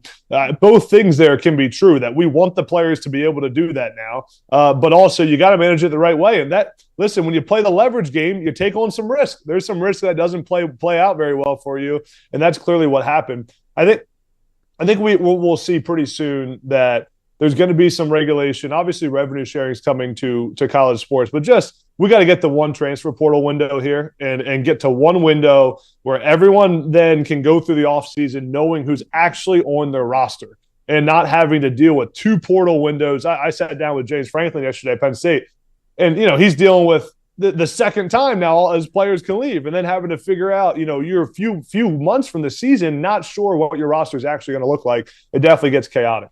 Yeah, and I know, right, his father and him are very close, and clearly the father plays a big role here on the business front. And I'm not saying this is easy, but eventually, you're your own man. You got to make your own decision. I'm not saying you can't consult with dad. Right, I make decisions. I can still consult with my parents, but ultimately I have to make the decision. It's tough to do, but man, this is a bad decision. You go from the SEC, Tennessee, and I gather you get less money now to go play for UCLA, which nothing against UCLA, but they're not Tennessee. And I understand Tennessee isn't the golden days of what Rocky Top used to be. Yeah, I'll say this, though. I do think that you don't always know how the situation really played out. And there's been so much he said, she said. Big Nick, who's Nico's dad, is very involved in everything, but Nico also has agents and who have conversations. It's tough because we don't really know what happened behind closed doors to hear how the whole thing actually transpired, how it actually played out. But clearly it was mismanaged. Clearly it wasn't handled well by Nico. If it was really about the offense and not liking Josh Heupel's offense, I mean, you knew what Josh Heupel's offense was going to be in January, in February, in the first transfer portal window. So not much has changed since then. I think it was definitely mismanaged. But now the exciting part is for a guy like Nico is that you've kind of become the laughing stock of NIL here for a few months. I mean, go have a career year at UCLA. Go prove everybody wrong and prove that you made the right choice. Now, it's definitely a storyline we're going to watch to see what happens with Tennessee and also UCLA. But I think the biggest point of intrigue heading into this college football season, Adam Breneman, is what Arch Manning is going to look like starting an entirety of a college football schedule, just because of how much hype that comes with him with his last name, going back to high school, even the last 2 years at Texas. What do you think Arch Manning is going to look like in his first true year as a starter with the Longhorns? Yeah, I think he'll look great. He's my Heisman favorite right now. I think the thing that Arch brings to the table, and I was wrong about him. I did some scouting and talking about Arch before last season, and really had him in the bucket of just because of his last name, probably of that pocket passer who can't create, who is going to be kind of a progression guy going through his three reads and then throwing a check down. Where Arch really brings something to the game, we saw Texas use him on short yardage and in the red zone. He can run the football and he can create. And one of my favorite things when I'm scouting a quarterback, looking at a quarterback, I think to myself after watching him play, when things break down, do I believe that this guy can figure it out when nothing else is there? And the answer for Arch is yes. I think Arch Manning is an athletic guy. He's not a dual threat quarterback, but he's a capable runner who can create with his legs, who likes to keep his eyes downfield when he's creating with his legs, and I think will be a really good player in the SEC. So I'm excited to see how it plays out. Another great story. I like guys who maybe it wasn't always rainbows and butterflies. Like Arch was, so much hype, so much excitement, doesn't start right away. So much talk about, is he managing his NIL right? Is he sitting behind Quinn Ewers? Is he going to transfer? And Arch just kind of stayed the course, kept showing up, kept working, kept learning that offense with Coach Sarkisian, and now he's going to have a chance to play on the biggest stage. Adam Breneman here with us. When we get to the NFL draft, which we're a week away, next Thursday, it will be round one of the NFL draft. The idea and feeling right now is that Cam Ward's going 1 with the Tennessee Titans, and now all the questions are, what will the Cleveland Browns do at 2, and what will the Giants do at 3? What's your best educated guess as we sit here a week out on what the Browns will do at 2 and what the Giants will do at 3? Yeah, I think the Browns go Abdul Carter at 2. I think Abdul is a well, I guess I should say they should go Abdul Carter at 2. I'm not sure what they actually will do, but I think Abdul is a guy who can completely change a franchise. He's a great edge rusher. He can make plays all over the field. He also brings some position versatility where he can play different spots on the defense. So I think they go Abdul Carter. And then, the Giants is where it really gets interesting. Obviously from a quarterback standpoint, you look at the Giants and what do they really need? What do we think the Giants are gonna take from a position standpoint? I think that if the Browns go Abdul Carter at 2, the Giants go Travis Hunter at 3, and take a generational talent who can impact the game and play both sides of the ball. I just don't think that teams are high enough on Shedeur Sanders to take him right there at 2 or 3. What's your evaluation, just wondering, of Shedeur Sanders? Because it felt like when the season ended, Cam Ward and Shedeur Sanders, it was 50-50. Clearly in the last few months, Cam Ward has pulled away. And I still thought Shedeur was going to be the pick to the Giants at 3. Today, I don't think, like what you're saying, he is going to be the pick. And a lot of people start to feel as if Shedeur is going to fall. I think he could be a good quarterback at the next level. I'm not going to say great right now, but your evaluation of Shedeur, Adam Breneman, is what?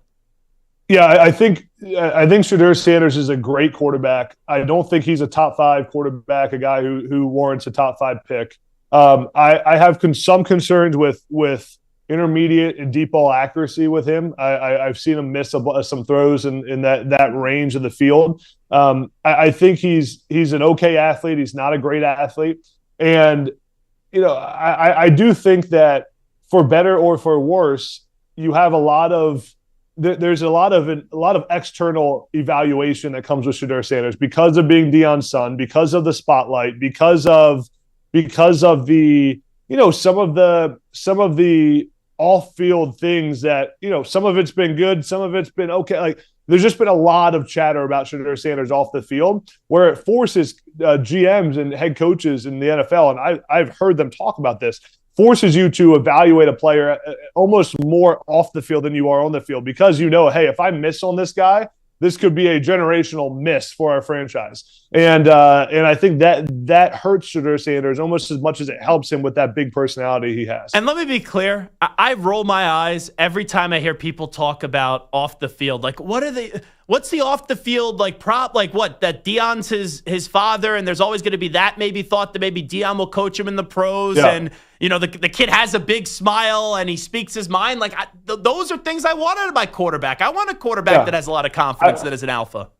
I agree, and I think that there's been no like serious off the field issues with Shedeur, so that phrasing wasn't great. I'll say I think there were moments in Shedeur's career, especially early last season, when they had a tough game. Who was it? Nebraska, Nebraska game.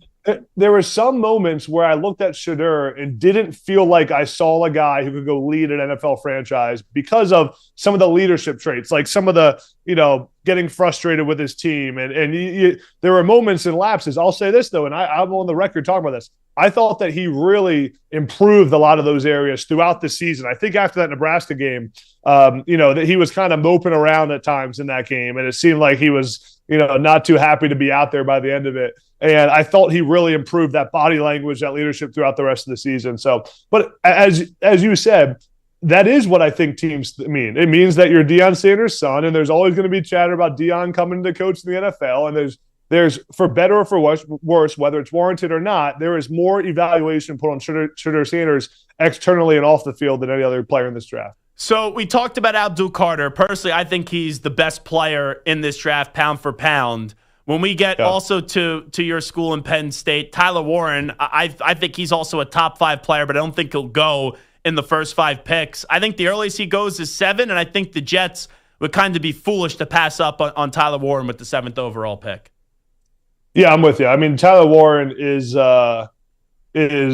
generational for a lot of reasons, from his athleticism to how he can make plays. When I was talking to James Franklin, I said, what every great player to me has an elite characteristic. Like they have to have something that's elite about them. And James Franklin's comment was, Tyler Warren's elite trait is that he doesn't have one, and that he's just great at everything. Like every single thing that you could want him to do, he's great at it. He may not be an elite athlete, but he's pretty darn great at being a good athlete. He's got great body control. He can catch the ball, and he's so smart. So he can play so many different roles in an offense where you can teach him 7 spots: running back, fullback. He can play quarterback, wide receiver. He can play tackle over, left tackle. I mean, he got so many different things he can bring to an offense that I'm with you. I think he's a top 10 pick. I think he's a guy who can, and also it's tough to make an impact that early or that much as a tight end. To be a guy who's worthy of a top 10 pick, maybe even top 5. I mean, I've seen people having him go in the top 5. I've seen some of those mocks with the Jaguars, and I think that having a guy that can change the game like he can is pretty rare for the tight end position, and pretty rare to get drafted that high. And it's not obscure, right? Obviously, a quarterback, a wide receiver, a defensive end, a corner to go in the top 5, or even the top 10. Obviously, it happens all the time.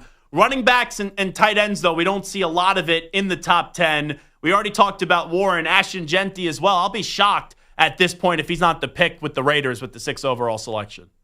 Yeah, I think he's going to be. And listen, I saw the letter that Ashton Genty wrote yesterday. It was great. He said, it's tackle football. I think you should draft the guy no one can tackle. And it's the truth, man. I honestly wasn't as high on Ashton Genty during the season last year. He was getting all the hype, playing at Boise State.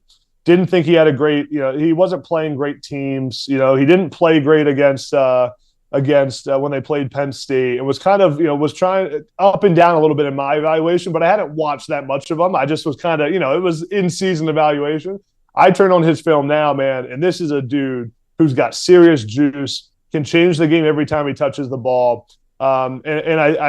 He's got so much explosiveness to him and how he runs the football, and it's so hard to tackle. I think he'd be a great pick for Vegas. Yeah, I said it to him when he joined us on the show in September. He reminds me of a mix of an Alvin Kamara, a Marshawn Lynch, and a Derrick Henry. So those are 3 pretty good running backs to pluck from. That's a pretty good mix. That's a pretty good mix, though. He's Adam Breneman. Adam, appreciate the time. Thanks so much for jumping on with us. Thanks, Zach. All righty, there you go. Adam Breneman joining us on the Zach Gelb Show on the Infinity Sports Network. We'll take a break. When we come on back, we'll give you my top 5 quarterbacks in this upcoming NFL draft. You're in a 5-minute break.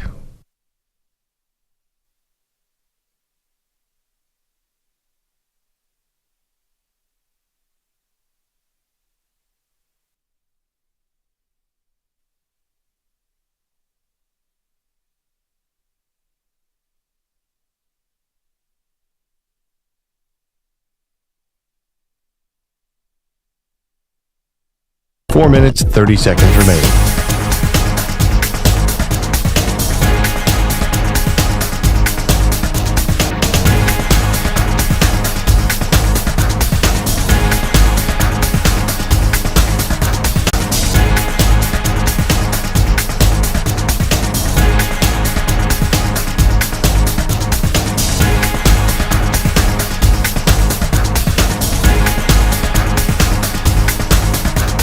Four minutes remaining.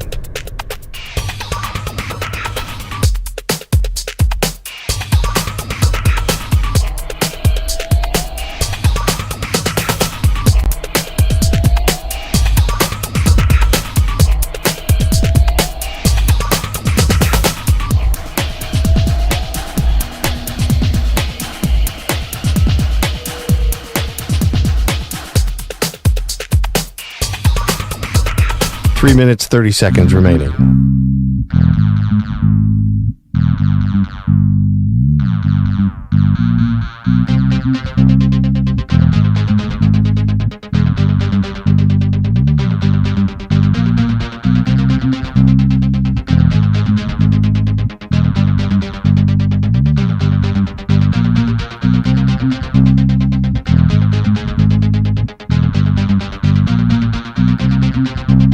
Three minutes remaining.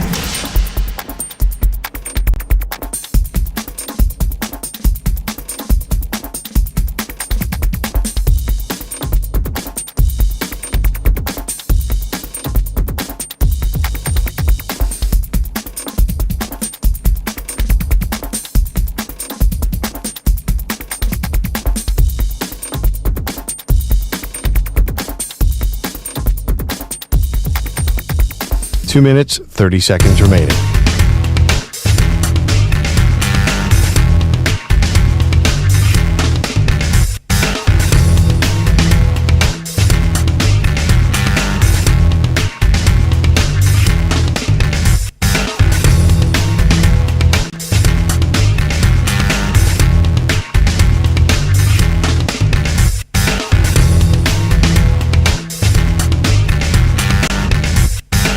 Two minutes remaining.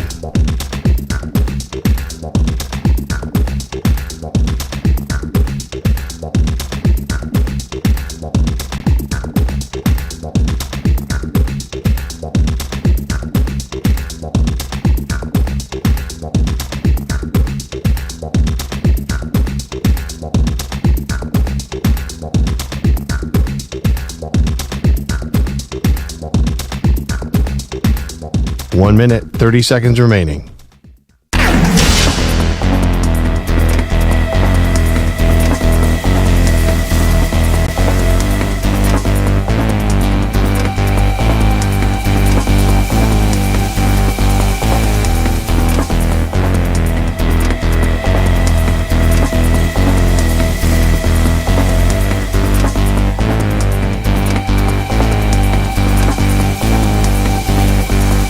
One minute remaining.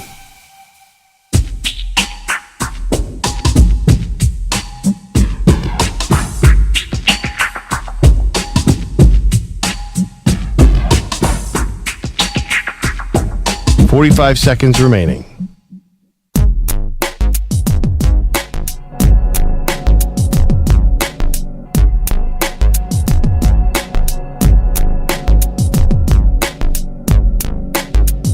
Thirty seconds remaining.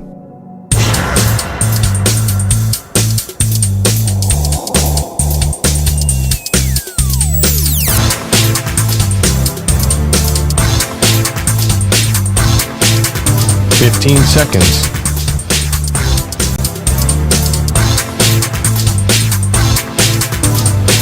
Break ends in 5 seconds.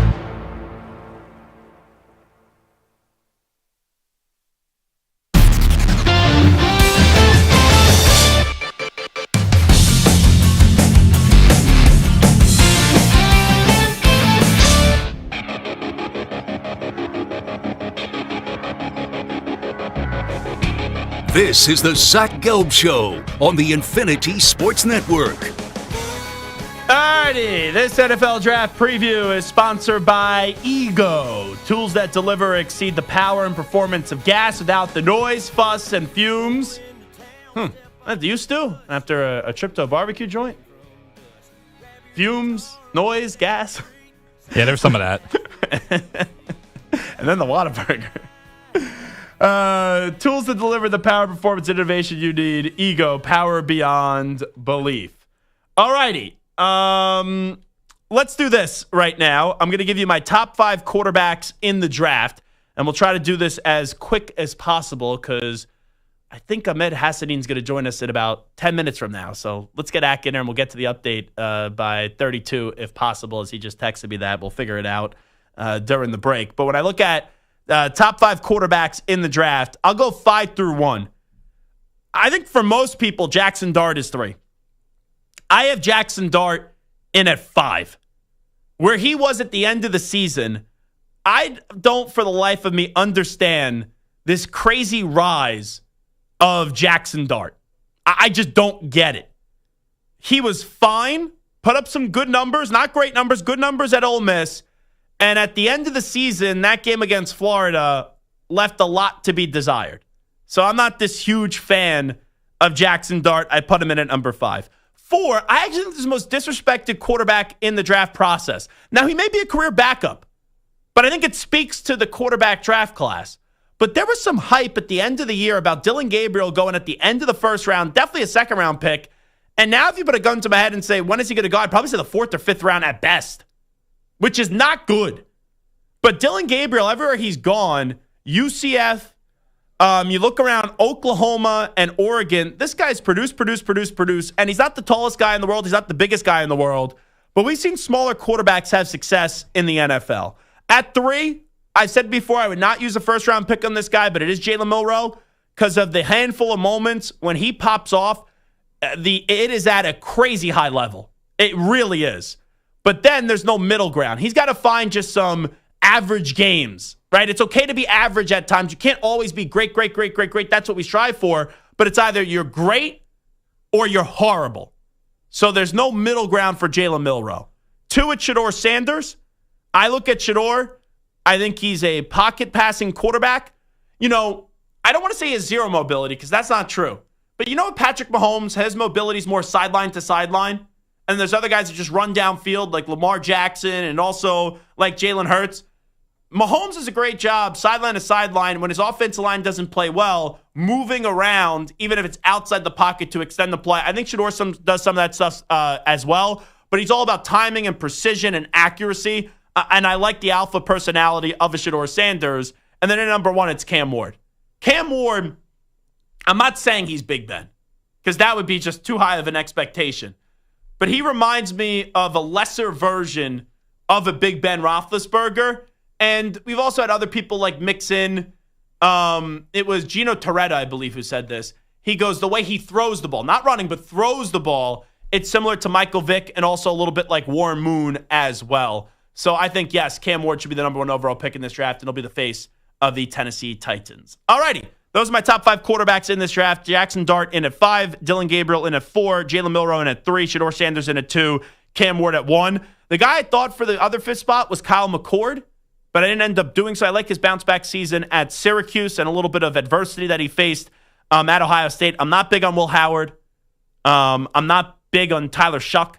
So those are my 5 quarterbacks. Start 5, Gabriel 4, Milroe 3, Shedeur 2, and Cam Ward 1. We'll take a break. Zach Gelb Show, Infinity Sports Network. Update time first. Let's get to Rich Ackerman. Infinity Sports Network. Sports Flash. Well, Aaron Rodgers said on the Pat McAfee show, between his age and everything going on in his life, making a commitment to a team right now is a big thing that he's made no decision about 2025 and feels no pressure to. This entire time, I haven't felt like I owed anybody some sort of decision at any point. This is my life. Like I said, things are different now. My life is different. My personal life is different. He also went on to say he was unhappy with the way the Jets handled his departure from the team. Damian Lillard has reportedly been cleared to play after a blood clot but will miss game 1 of the series against the Pacers on Saturday despite his speedy recovery. Baseball today, Tyler Soderstrom with his 9th home run, and the A's lead the White Sox 5-0 in the top of the 9th. It's the Phils in front of the Giants 5-1 after 1 inning of play. The Diamondbacks edged the Marlins by a score of 6-4. The Pirates got a leadoff homer from O'Neal Cruz, and that was it. They beat the Nationals 1-0. Andrew Heaney went 7 1/3 innings and gave up 5 hits. And the Mariners got a game-tying home run from Randy Arozarena, and then a double in the 10th to break it open, and they beat the Reds 11-7. I'm Rich Echo. The Infinity Sports Network is on your smart speaker. All you have to say is, play Infinity Sports Network.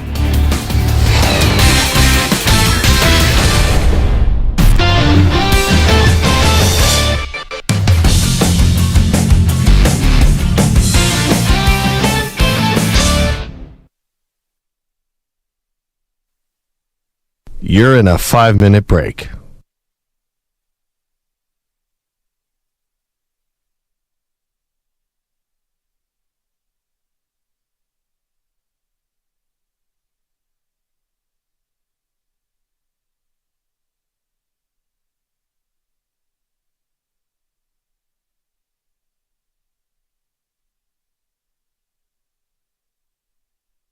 Four minutes, 30 seconds remaining.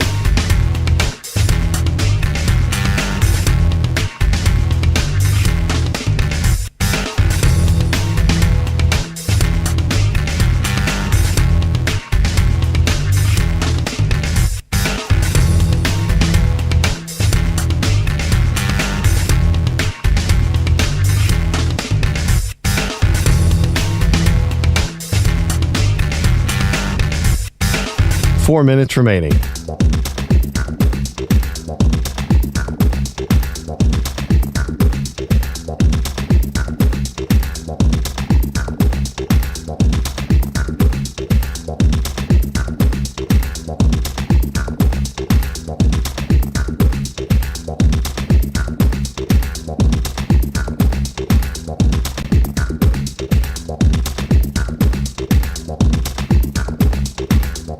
Three minutes, 30 seconds remaining.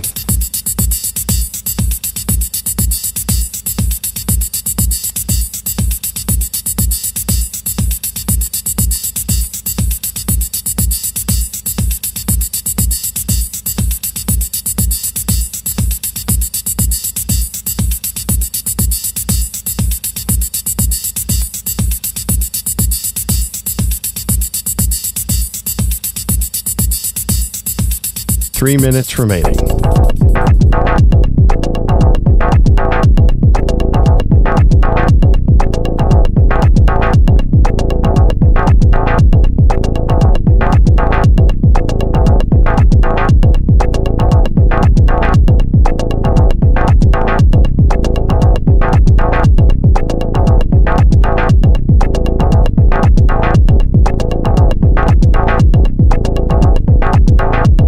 Two minutes, 30 seconds remaining.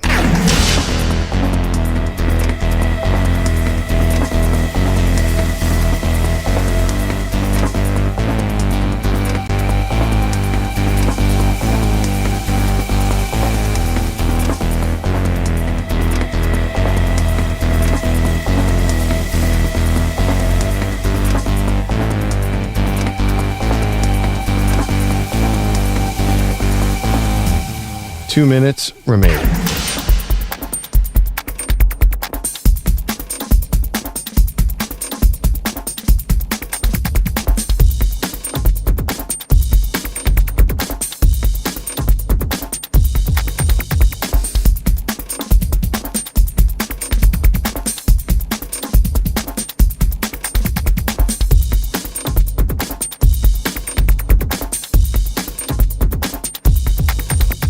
One minute, 30 seconds remaining.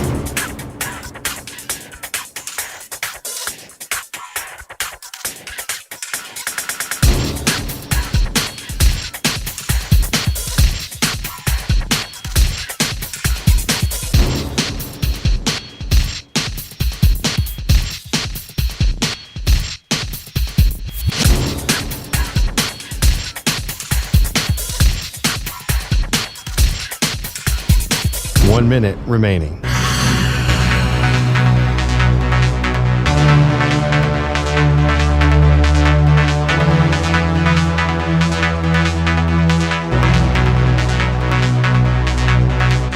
"45 seconds remaining.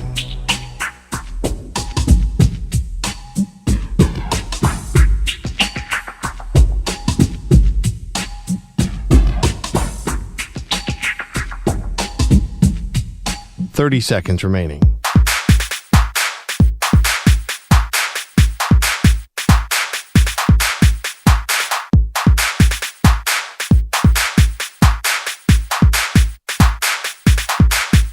"15 seconds.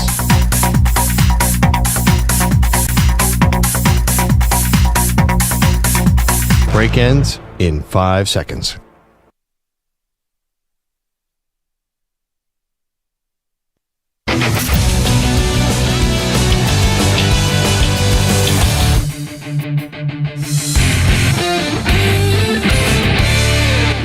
The Combine is over, and the 2025 NFL Draft is almost upon us. With the first pick in the 2024 NFL Draft, the Chicago Bears select Caleb Williams. The Carolina Panthers select Bryce Young. The Jacksonville Jaguars select Trevor Lawrence. The Cincinnati Bengals select Joe Burrow. Let's find out whose stock is falling and whose stock is rising. Jackpot, baby! And now it's time for the Zach Gelb Show to give you an inside look at some of the biggest draft prospects in this edition of Prospect Profile. And this portion of the show is brought to you by Ethos Life, the easy way to get life insurance in 10 minutes, up to $2 million in coverage with no medical exam, just a few health questions. Get your free quote at checkethos.com, not available in all states. Zach Gelb Show, Infinity Sports Network. We're going to tap into the Boise State football program once again. Ahmed Hassanein has a tremendous story from Egypt to the NFL and via Boise State as well. He joins us right now. Ahmed, appreciate the time. Thanks so much for doing this. Love your story and how you been. Thank you. Thank you for having me. I mean, it's an honor. So I've been great. I've just been working out, interviewing with teams, just been seeing where God is going to lead me. So take us through this story. How did you find football from Egypt? I know there's a family component to this as well, which makes it a pretty cool story. Yeah, absolutely. So I was born in the United States. And the story is super long, so I'm just going to try to summarize the best I can. I was born in the United States in California, Orange County. I was born there. I left the United States when I was 6 years old. I left my older brother, Corey. We're half brothers. He stayed with his mom. I left with my dad. We're half brothers. I went to Egypt and I lived there for 10 years. Only spoke English. Didn't know any Arabic. Didn't know anything at all. I kind of had a rough time growing up in Egypt. I wasn't the best kid, you know, and like I was just angry all the time. I grew up with a single parent. My mom left when I was 3 years old, and my dad kind of raised me. So it's kind of hard for me growing up without a mom. But I found my outlet, which is doing a lot of sports. I did a lot of like CrossFit, jiu-jitsu, judo, ping pong, like hip hop, breakdancing for a little bit because I felt like family and culture, right? So I felt like people are just happy for me that I'm doing good in sports. I was ranked in CrossFit. I was the first on Egypt, top 10 on Africa in the CrossFit Games. So sports was kind of my outlet. But man, 10 years go by. My brother that I left in the United States, he was playing semi-pro football in Austria. And he saw me and he was like, come play football for me, you know? And he was visiting Egypt. My sister booked him a ticket and he was like, hey, come see the family. 10 years you haven't seen, you haven't spoken to them, you didn't know anything about them. So come talk to them. 10 years and he moved to come visit. And at that time I couldn't speak any English, didn't know any football, didn't know nothing. And at that time I suggested to my dad, because I had the American citizenship, my cousin went to a military school in Georgia called Riverside. He woke up at 6 a.m. He had a disciplined life. He was really disciplined. I was like, I love that. I love that about him. I want to have that kind of lifestyle. So I wanted to go to a military school in Georgia. So I suggested to my dad, and I told him like, hey, like I have the citizenship. Why not just send him to? I want to go to a military school. And my dad agreed, and he was like, okay, we're gonna send you to a military school. But at that same time, my brother was visiting after 10 years. We haven't talked, we haven't seen each other. He saw me and he suggested to my dad, and he told my dad, hey, send him to America with me. I'm a high school football coach and an English teacher. And at that time, I didn't speak English or play any football. 1 month later, I moved to the States and I went to Loera High School in California. I didn't have a D-line coach. I didn't have a sled. I didn't have nothing. I had to go both ways, play two positions, like never get off the field. But I did not know what football was or couldn't speak English. So they had to put it like in a symbol, like the simplest form for me to understand. Because I could understand English, but I can't speak it. So I can't tell you what I know. Because I had a little bit of English background. But my brother is very smart and he really translated easy for me. He coaches the wide receivers. They tried him as a wide receiver, couldn't catch the ball. They tried him as a linebacker. There's just so much stuff going on. She just put me in the D line and told me to go get the guy who has the ball. And I was like, all right, perfect. See ball, get ball. I can do that. Didn't have how to start because I started just grabbing face masks, just throwing people, kicking people. Didn't know what the hell I was doing. Until one day, my head coach, Coach Mitch Olsen, taught me the way and taught me how to be like really, like, I don't know, successful in life and how to become a young man and hold my own, and really taught me how to do everything. What are you gonna ask? Something? Yeah. So I'm just. What year was this? When you first started getting on the football field? 2018. Wow. So you go from 2018 coming back to America. You don't speak English anymore. You basically have no clue what football is. Ahmed Hassanein is here with us. And now we're sitting here in 2025, and you're on the verge of becoming the first Egyptian player to ever get drafted. So, like, when did it all start to click for you that you realize, okay, this isn't just a way of life, and this is something that I like. I'm pretty damn good at this. I mean, by God's grace, man. It's just like I did not know anything. Just to see where God has led me, it's all God. Like, all glory to Him and all praise to Him, man. It was to see where He led me and what He brought me through. Like, out of 150 million people in Egypt, I'm the first one to ever do it. It's kind of crazy to me. And a kid that didn't know the language, didn't know the game, didn't know anything. But where it started for me is I was watching Aaron Donald play, right? And on Sunday, and they were playing his highlights, and he was just dominating everybody. And I did not know what the NFL was. I did not know what the D1 level is. I did not know a scholarship. I didn't know what any of them. So I watching Aaron Donald play, and I talked to my brother, and I was like, hey, what high school he goes to? And he was like, bro, that's not a high school. That's the NFL. And I was like, NFL? What's that? He's like, bro, that's the National Football League. I was like, okay, I want to go there. And this when it started, and he was like, bro, I understand there's only 1 or the 2% makes it, right? And I was like, okay, I'm going to become the 2%. I want to make it. And he was like, okay, I got to start taking the camps and I got to start getting known because you don't have a D-line coach at your high school. So like you're not going to get seen from Loera. You play. I love Loera and all praise to them, but it's a D14 school. It's a very small school. We barely have a weight room. Like it's just like this is the only thing that's nice that we have.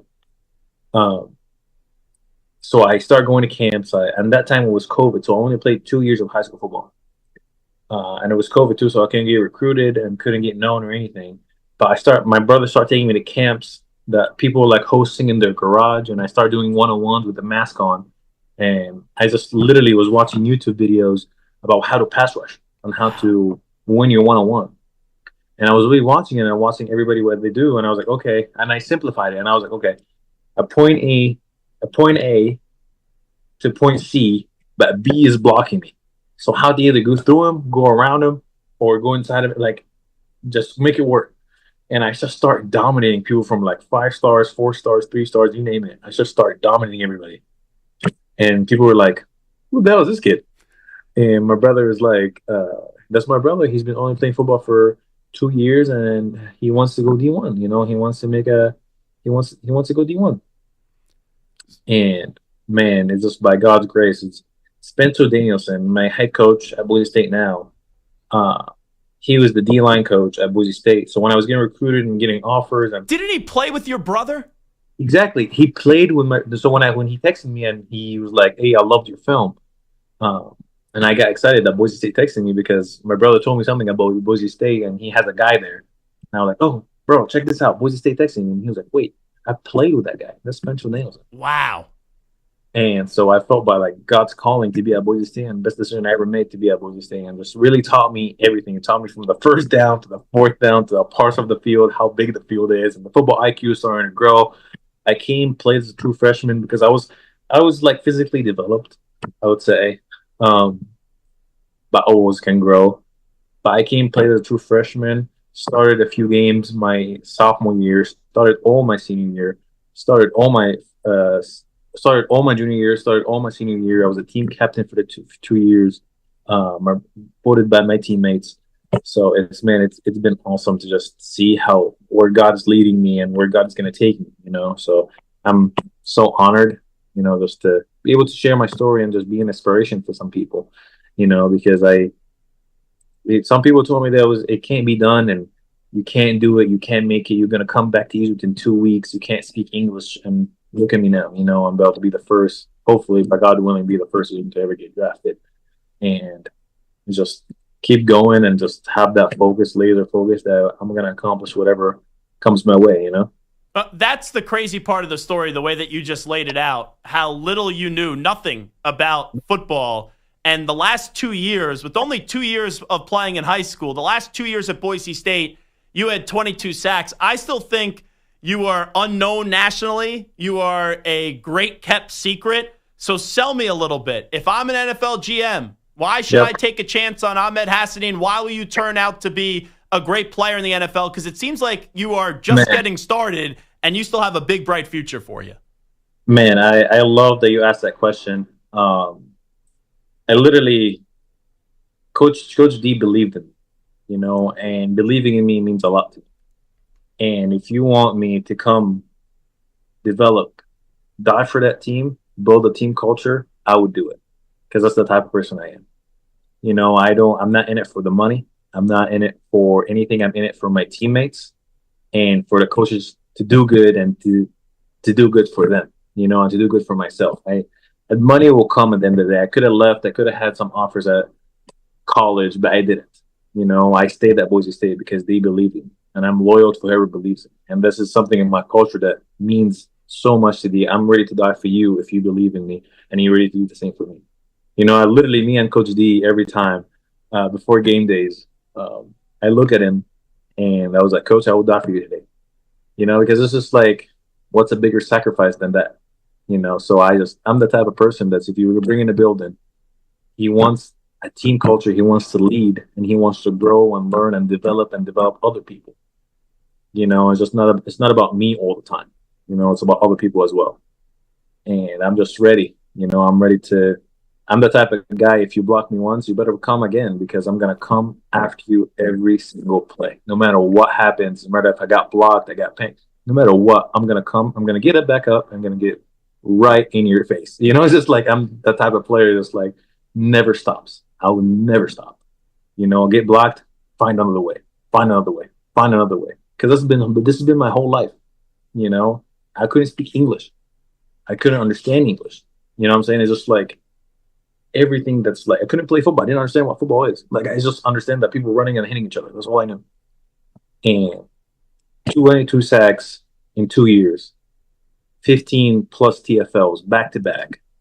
So you're talking about consistency, and you're talking about somebody that will lay his body out for the team. And if you watch the Penn State game, man, the last game, I was literally hobbling on one leg, and the trainers and the coaches were telling me to get out. Your future. And I was like, I don't care about the future. I care about this team, this moment right now. You know what I'm saying? Love the answer. Love the answer. Ahmed Hassanein here with us. I got to ask you about Ashton Genty, because he could have left and gone other places as well. He elected to stay. I'm a huge Ashton Genty fan, and I got to watch a lot of you this year because of watching Ashton Genty. Some people will say, hey, running back is too early with the 6th overall pick to the Raiders. What would you say to people that are like, oh, it's too early to draft Ashton Genty? Man, if you want a franchise-changing player, that's Ashton Genty right there. I mean, he's the type of player, like we were team captains together, and we led this team together. And you're talking about brotherhood, and somebody that had so many offers and so many opportunities to go to every team he wants to get as much amount of money he could have made in the NIL, and he stayed with the Boise State. That tells you enough about his character and who he is as a person. Other than he's a dominant football player and a great athlete, look at him as a person. You would love to have him on your roster as a teammate. And I believe that he should go the first overall. To be honest with you, because that's just the type of person he is and how his work ethic is. He's a game-changing player and he's a franchise player. So I love that guy to death, and I would die for him. But he's my brother, so I love Ash. I got to ask you a fun question to wrap it up. This is our biggest character assessment whenever we talk to prospects. When you're eating a chicken wing, do you go ranch or do you go blue cheese? Ranch. Oh, it was such a good Blue conversation. cheese?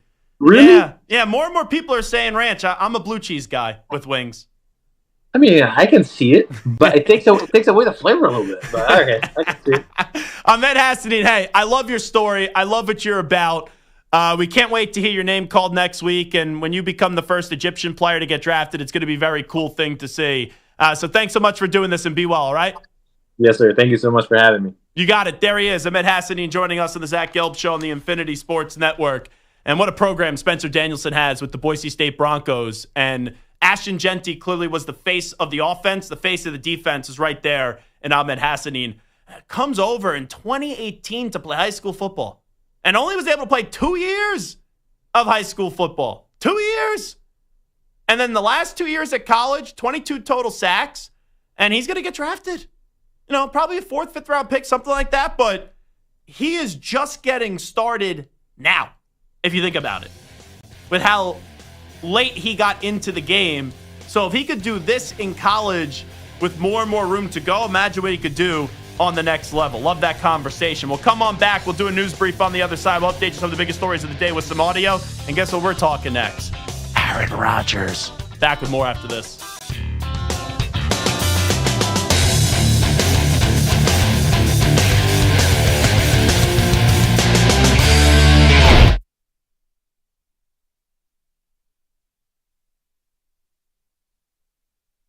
You're in a 5-minute break.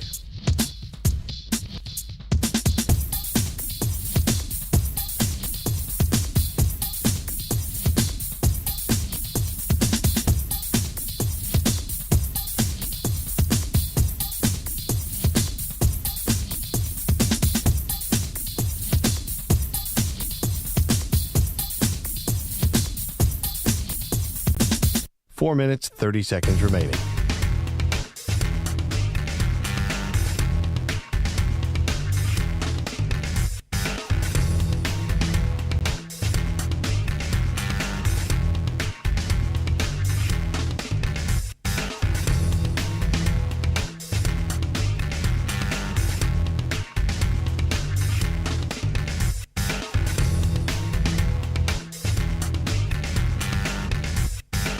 Four minutes remaining.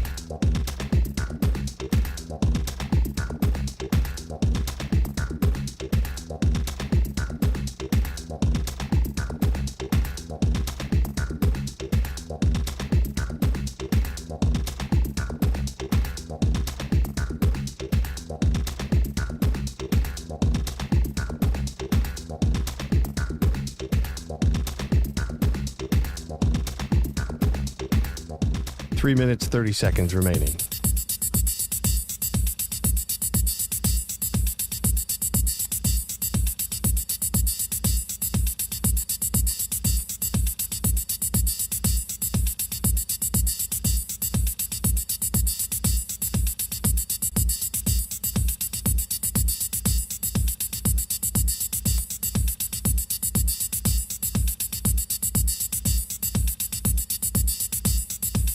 Three minutes remaining.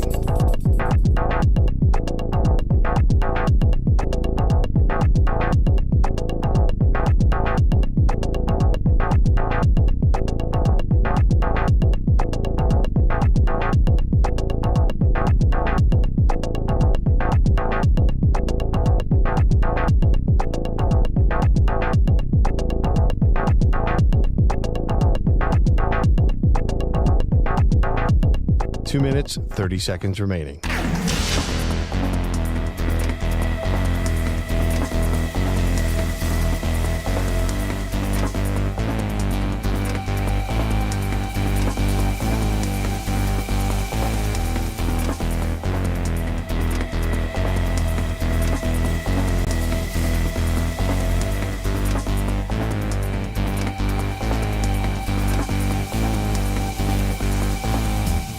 2 minutes remaining.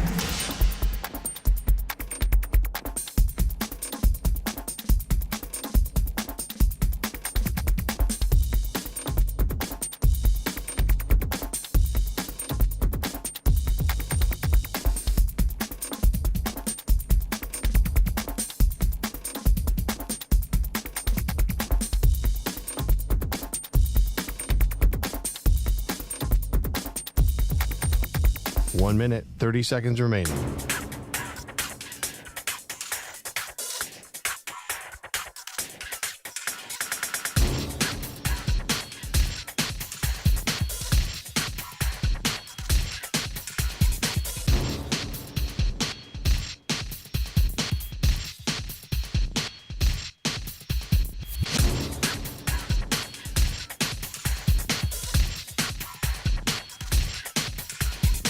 One minute remaining.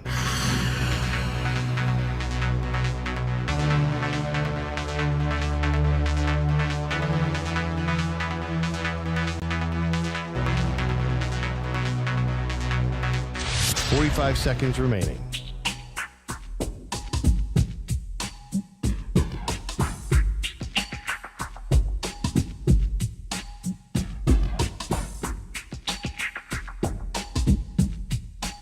Seconds remaining.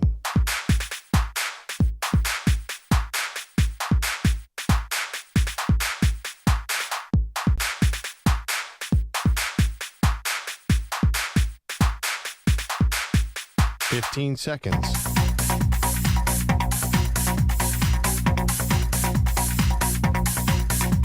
Break ends in 5 seconds.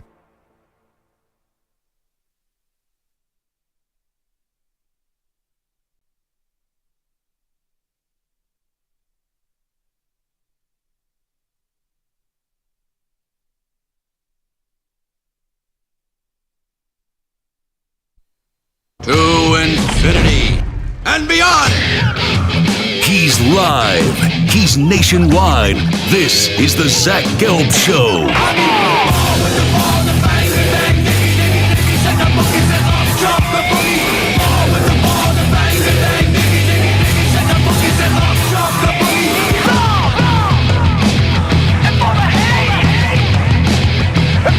Here's your host, Zach Gelb. Alrighty, this is Zach Gelb Show on the Infinity Sports Network. Third hour of our radio program on a Thursday. Appreciate Ahmed Hassanein joining us in the last segment. What an incredible story that was. And we can't wait to hear the Boise State edge rusher when he gets his name called in the NFL draft. If that's on Friday or if that's on Saturday, probably somewhere in the Saturday range. And those are going to be one of those cool stories that you're going to see get told during the NFL draft. And if you're listening to the conversation, you will be all up to date on what the story was, as that was a very extensive conversation and a powerful one with Ahmed Hassanein. All righty, we got a lot of audio today because Aaron Rodgers decided to open up his mouth and speak. I don't really know if anything that he said was all that moving, and we are still now waiting to see what this decision will be from Aaron Rodgers. But let's update you some of the biggest stories in the world of sports with some audio. We get to a news brief right now.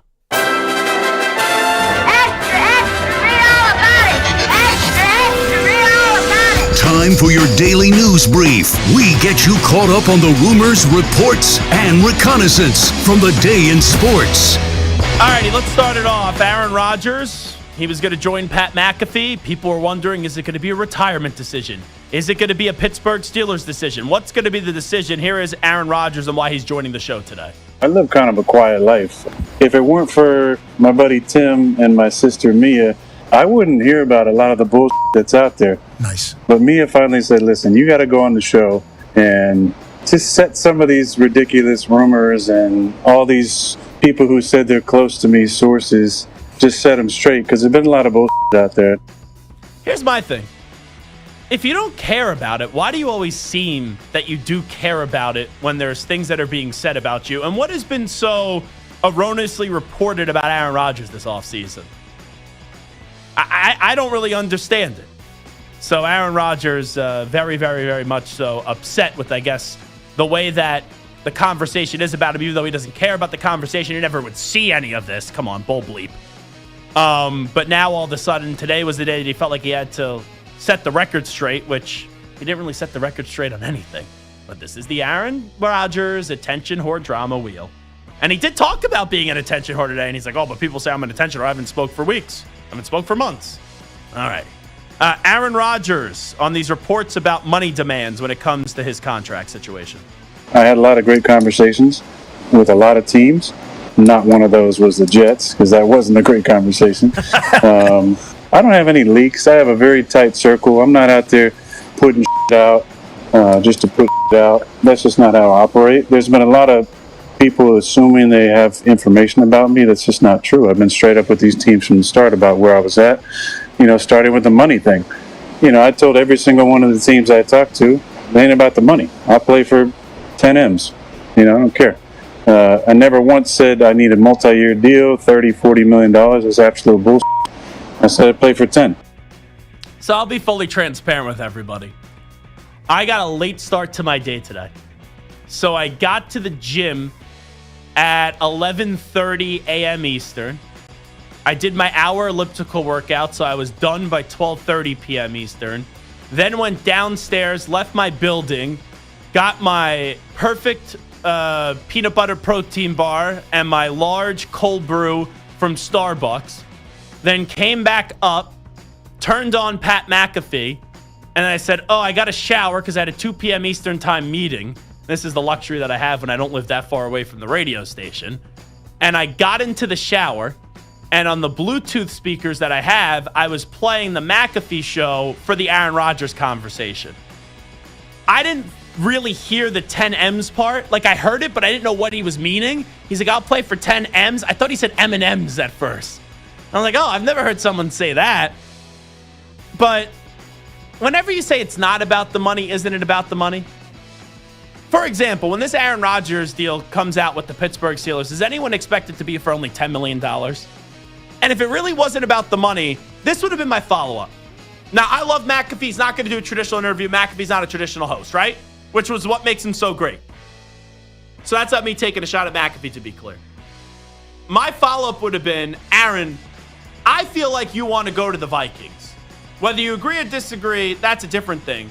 But if a team like the Vikings, which has clearly met you with resistance, if to maybe open up their mind to bringing you in and make it more likely, you say you don't care about the money, would you play on the league minimum? Would you play for $1.5 million like what Russell Wilson did with the Steelers? That's the follow-up. That's what needs to be asked. Because during a lot of this conversation, I felt like it was retirement or the Steelers. And then when I heard that 10 M's answer and then realized what the heck he was actually saying, I thought that was one last Batman signal to Kevin O'Connell and company. Hey, guys, I really want to play for you. Money's not the issue. So if that's really the case, then go play there for $1.5 million and see what they would say. Let's go to Aaron Rodgers. You heard him mention the Jets there. This is cut 7. Reaction to the Jets meeting with Aaron Glenn and Darren Muji. I wasn't surprised that they wanted to move on. But, why would you not pick my brain? I'm there to, talk to you about the team and about things that I think can get better and things that are good and players that have leadership possibilities and anything. I mean, I've been in the league 20 years. Any type of conversation, there was none. There was none. That was strange. I'm not saying that maybe you don't want to pick Aaron Rodgers' brain, but does Aaron Rodgers' opinion on the Jets really matter? When he was hurt for the entirety of 1 year, and then the second year, he kept on saying how we had to eliminate distractions and eliminate leaks in the building, and he ended up being the biggest distraction for that team. Maybe outside of Woody Johnson. I already won, then him too. So, yeah, I understand if Darren Muji and Aaron Glenn are trying to do their thing their way, and they feel like Aaron Rodgers can't be a part of that, why would you want to sit there and have a nonsense 4 or 5 hour meeting to just tell them, we're moving on from you? And then Aaron would have bitched about, they sat me down there for 4 or 5 hours and then told me they were moving on. It's damned if you do, damned if you don't with Aaron Rodgers. Is retirement an option? Let's hear from Aaron Rodgers.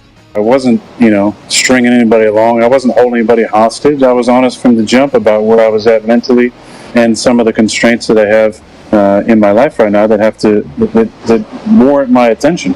So, yeah, I'm open to anything and attached to nothing. So yeah, retirement still could be a possibility. But right now, my focus has been and will continue to be on my personal life.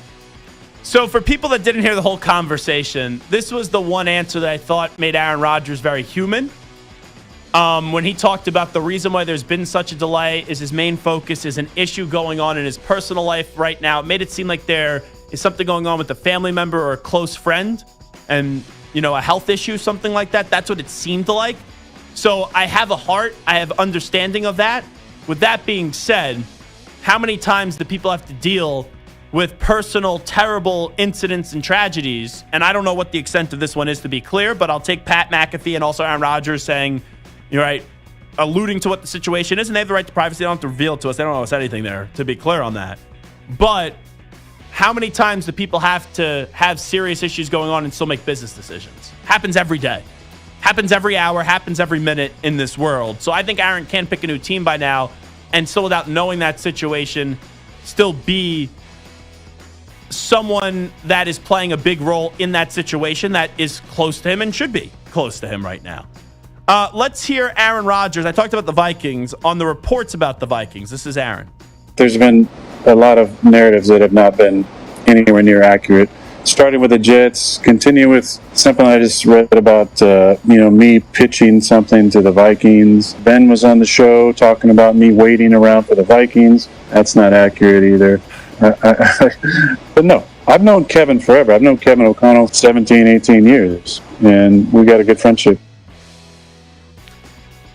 If we had Aaron Rodgers sitting right here and we put True Serum in his drink, where do you want to go? Stu, what do you think his answer is? He's going to say Vikings. Right? So if I was Rodgers today, wouldn't you try to put a little public pressure on the Vikings? Because right now, most people like me think, hey, just go with J.J. McCarthy. Don't bring in Aaron Rodgers. There could be, though, people that think, hey, he should go to the Vikings. Have J.J. sit another year. Because it's not like people look at J.J. McCarthy and think he's the greatest quarterback ever. So I thought that was a missed opportunity there for Aaron. I really did. Let's go to this cut 8. Are the Steelers pressing him for a decision? This entire time, I haven't felt like I owed anybody some sort of decision at any point. This is my life, and I've been upfront with him about that and said, listen, if you need to move on, if you need to do something, by all means, like nothing but love and respect if that's the decision that needs to be made. But there's been no deadline, and yeah, I've talked to Mike T many times. That's the most fascinating part, potentially, of the draft. Like, sure, I'm wondering who goes 2, who goes 3 with Cleveland and the Giants. The order of the quarterbacks is always interesting, but do the Steelers take a quarterback where you walk away from this draft and go, okay, that puts him out of Aaron Rodgers? I think there's one name that could do that. They're not getting Cam Ward. There's a possibility they get Shedeur Sanders. I still think it's unlikely. They get Shedeur, I think the Aaron Rodgers window in Pittsburgh is slammed shut. That would just be me. And then what do you do if you're Rodgers? You almost you either hope the Vikings change their mind or you're out of options. Let's go to Aaron on when he was asked, let's go actually the visit to the Steelers first. This is Aaron Rodgers on his recent visit to the Steelers. Obviously, I went out to Pittsburgh. But yeah, I mean, listen, I've talked to Mike Tomlin.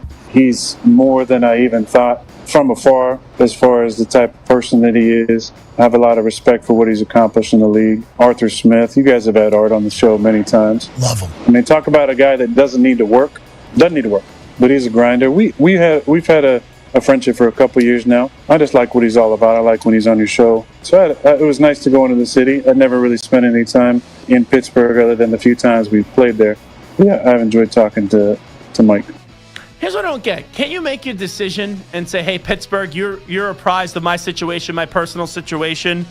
I want to sign with you guys. Let's get that done, and then we'll work it out on when I need to be there and things like that. Like, that to me makes a ton of sense, but who knows with this Rodgers situation. And then McAfee, I thought this was the best exchange of the whole interview. Are the Steelers the most likely destination? If you were to play again, does it feel like it would probably be for the Pittsburgh Steelers? Well, again, I'm going back to it, but I am trying to be open to everything and not specifically attached to anything when it comes to this decision. I'm not holding anybody hostage. I really want to emphasize that. Nothing about what I'm saying. I've been upfront from the beginning.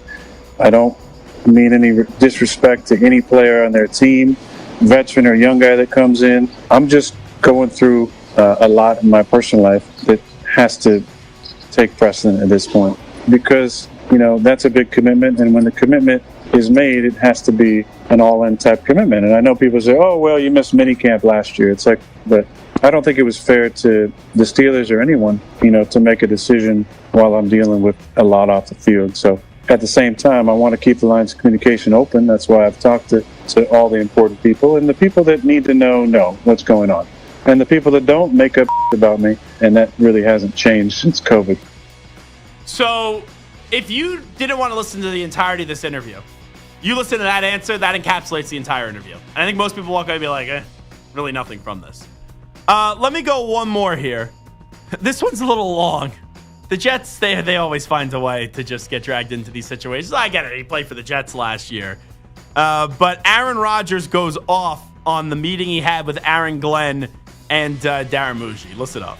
That was an interesting 2 years, to say the least. But, I figured that when I flew across country on my own dime, that there was going to be a conversation. And the confusing thing to me, and the strange thing, was, when I went out there, I meet with the coach. We start talking. He runs out of the room. I'm like, that's kind of strange. Then he comes back with the GM. So we sit down in the office. I think we're going to have this long conversation. I've flown across the country. And 20 seconds in, he goes, literally, I'm talking to the GM about something, and he leans to the edge of his sheet and goes, so do you want to play football? And I was like, yeah, I'm interested. And he said, we're going a different direction at quarterback. And I was kind of shocked. Now, not shocked because I didn't think that was a possibility, but shocked because I just flew across country. You could have told me this on the phone. And this is verbatim exactly how it happened. So I said, huh? And he goes, we just want to know how you want it released, the messaging. And I said, I don't give a shit about the message. And I said, why?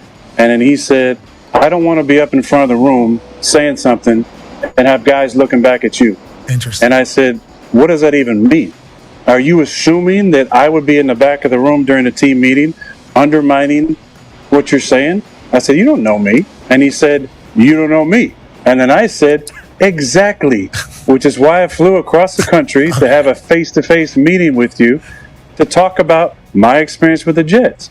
What I thought was going to be a couple-hour meeting turned into like a 15-minute meeting, and I walked out of there. There was no me pleading like, please have me on the team. Nah.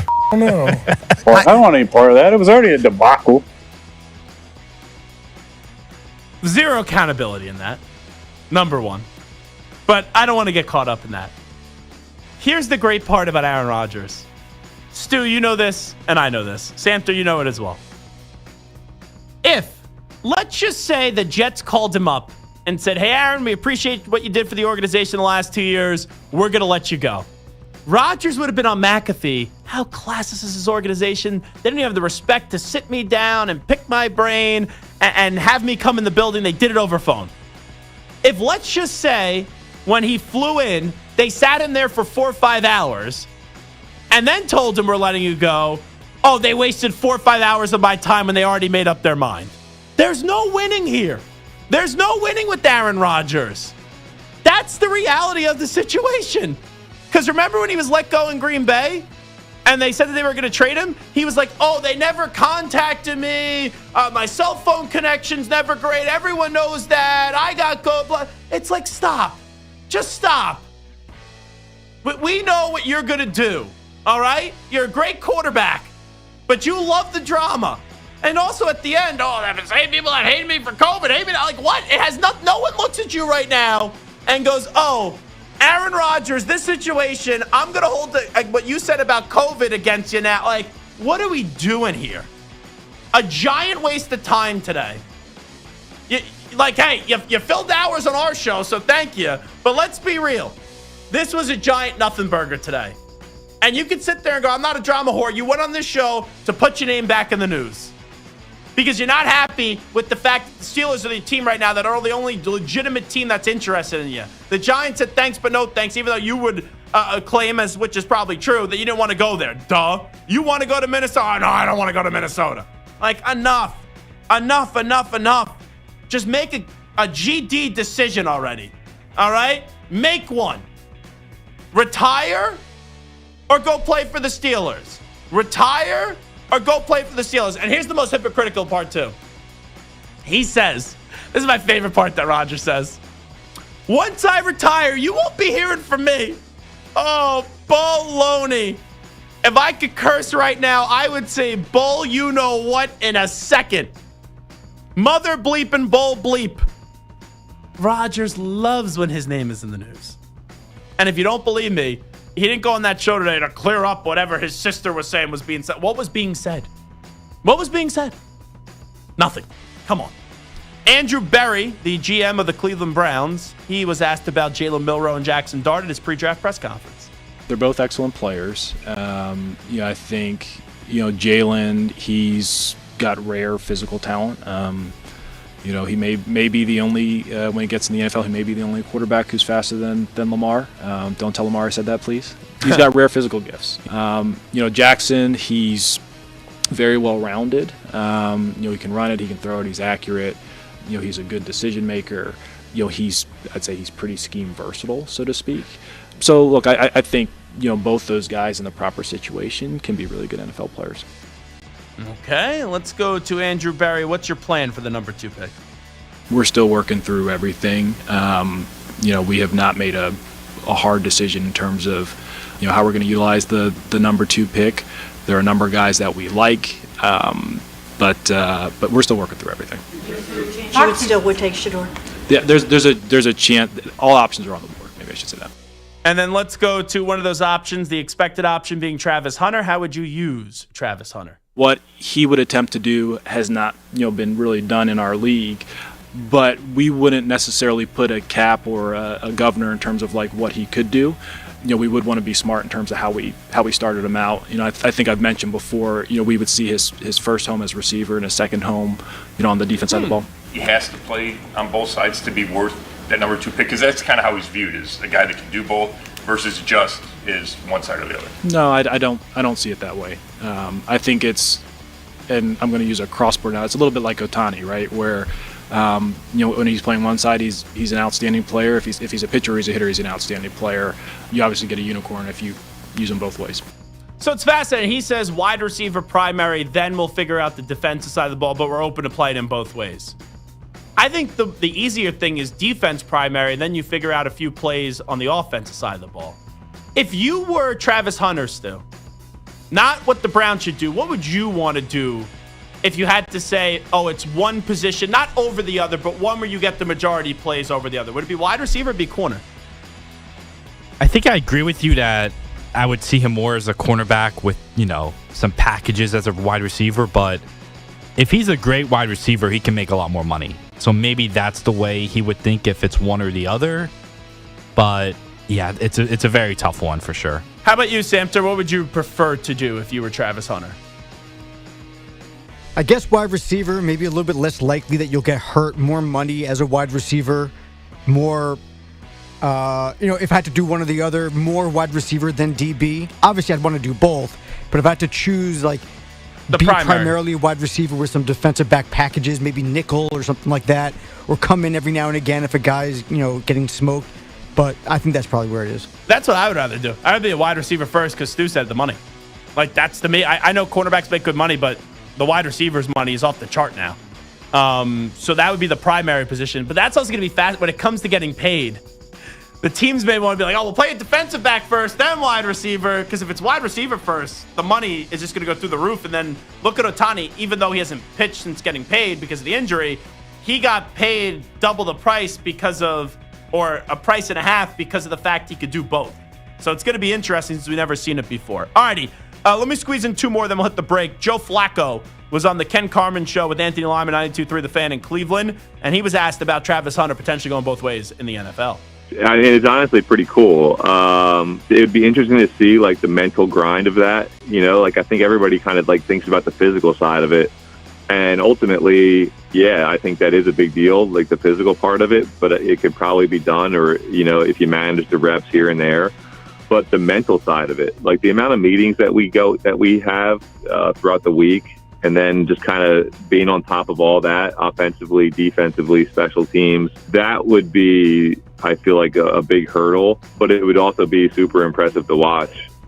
And then finally, let's hit up Shador Sanders. A lot of Rodgers and Cleveland Browns. That's been this news brief, which has been a long news brief today. A lot of good audio. This on overtime, Shador Sanders in his meeting with the Browns. Me and Trav went out to dinner with them the night before, and it was cool. We went to the steakhouse. We got some steak. I don't know what Trav got. I think he got lamb or something. I don't know. Me and Trav both took our 30 visit with them at the same time. So it was cool that we were able to go through the process together, side by side. And I know draft day, I know it should be me or him going there. Which one, I don't know, but I think we're the most qualified players to go to that organization. Is that like you used to call me on my cell phone in the background as the music that I heard just like very, very faintly? I think that's what that could have been. But anyway, that's interesting because there's a theory out there. The Browns or Giants, right? Get Travis Hunter at 2 or 3. Probably Travis Hunter 2, Abdul Carter 3.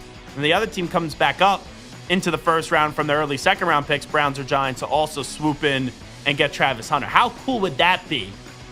If you had Travis Hunter 2 to the Browns, then the Browns move back up, get Shedeur, and I could tell you this, even though he's been a 2-time coach of the year, Stefanski would be right in the hot seat because the moment Dion wants to walk to Cleveland and take that job, you get the band back together. That's a news brief. It is the Zach Gelb Show on the Infinity Sports Network. We'll come on back. When we do return, we got some quarterbacks, not where they will go, where I would like to see them go. We will do that on the other side when we go through these NFL draft prospects.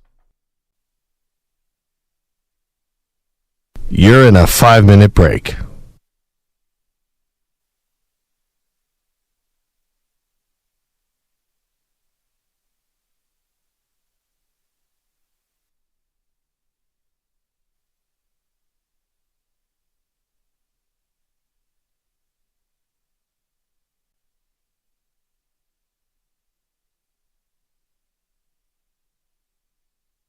Four minutes, 30 seconds remaining.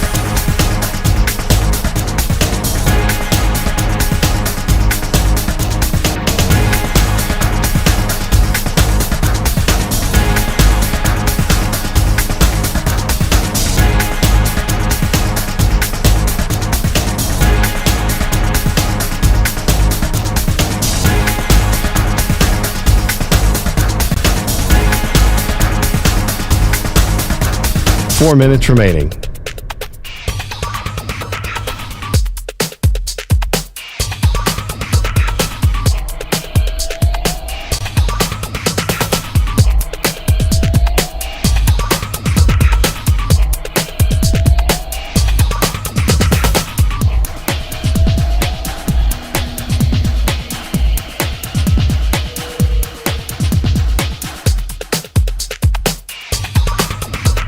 Three minutes, 30 seconds remaining.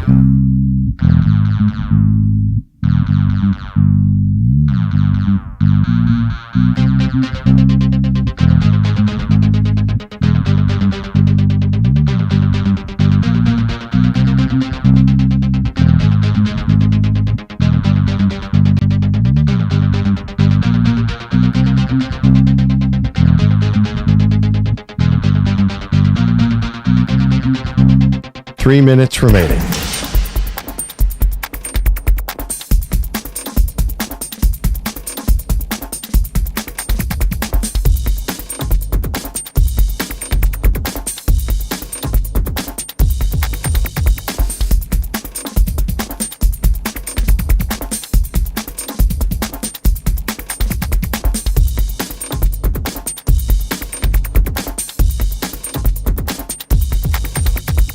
Two minutes, 30 seconds remaining.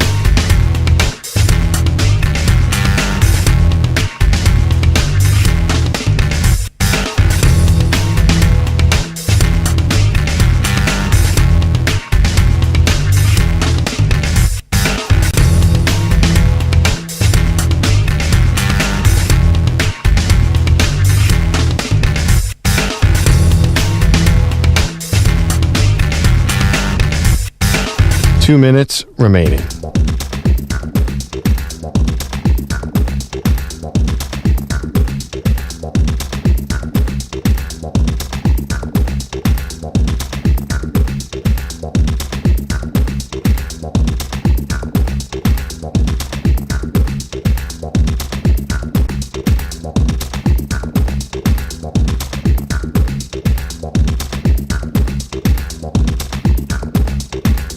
One minute, 30 seconds remaining.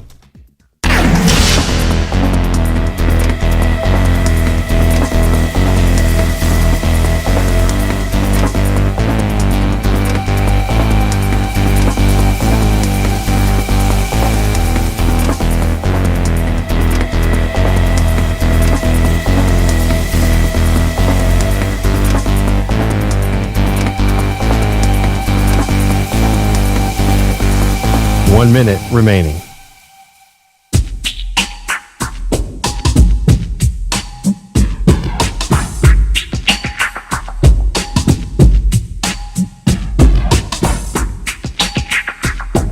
"45 seconds remaining.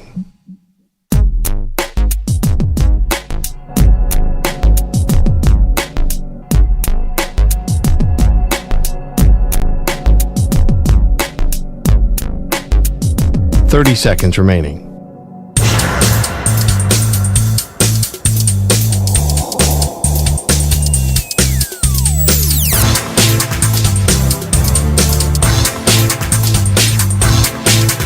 "15 seconds.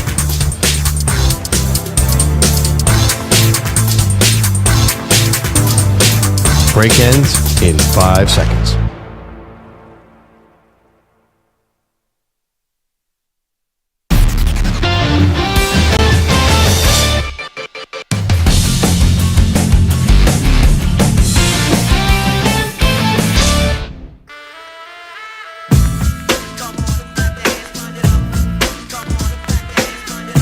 Welcome back to the Zach Gelb Show on the Infinity Sports Network. All right, it is the Zach Gelb Show on the Infinity Sports Network. Earlier, I gave you my quarterback rankings here. And my quarterback rankings for this upcoming NFL draft by top 5. Jackson Dart 5, Dylan Gabriel 4, Jalen Milroe 3, Shedeur Sanders 2, and then Cam Ward in at number 1. Now let's do this. Where would I like to see these quarterbacks go? And we'll have Cam Ward, Shedeur Sanders, Jalen Milroe, Jackson Dart, Dylan Gabriel, Kyle McCord, and Tyler Shuck. Those would be the 7. Those are probably the 7 most talked about quarterbacks in this draft class. Cam Ward, I want him to go to the Tennessee Titans. And I think he will go number 1 overall. I look at Tennessee. They need a face of their franchise. They need a franchise quarterback. Because the last time I looked at Tennessee and said, okay, the Titans have a franchise quarterback, and I can't believe this guy is still no longer living, is Steve McNair. Steve McNair, growing up as a kid, he was awesome to watch. And he had that one co-MVP season along with Peyton Manning. He was that organization, right? And I thought Vince Young could be the guy that was going to replace Steve McNair. And we love Vince McNair. We love Vince Young in college, obviously, what he was able to do at Texas. And the great game, one of the greatest college football games of all time, up against USC. But Vince Young never turned out to be a stud in the NFL. And, right, Kerry Collins at the end of it was there at Tennessee. You had Matt Hasselbeck start a full season with the Titans. Jake Locker then should have never been picked as early as he was, and he ended up doing so. Marcus Mariota, right, that was supposed to be the guy coming out of Oregon, Heisman Trophy winner, and that never popped off. Ryan Tannehill was solid. But I never think Ryan Tannehill was viewed as the franchise-altering guy. He was like the way that you view kind of Geno Smith when he was with the Seahawks. Like when he started to get it going, it was, all right, good guy. You know, you could do a lot worse, but you could also do a lot better. And you see a guy like Ryan Tannehill, he had success, right? They were a number 1 seed one year. They went to an AFC championship game another year, but you never thought, okay, that was the franchise-altering quarterback. You know, they had Malik Willis that fell to them in the 3rd round. You had Will Levis, who fell to you in the 2nd round. I don't think anyone convincingly ever thought those guys were the franchise guys. So when they draft Cam Ward 7 days from now, a week from now, with the number 1 overall pick, that's going to be the guy. Like, honestly, it's going to be the first time since Mariota that you thought Tennessee was making a move on a franchise quarterback. But just because you think they're making a move at a franchise quarterback for Marcus Mariota and Vince Young, those 2 guys, it didn't work.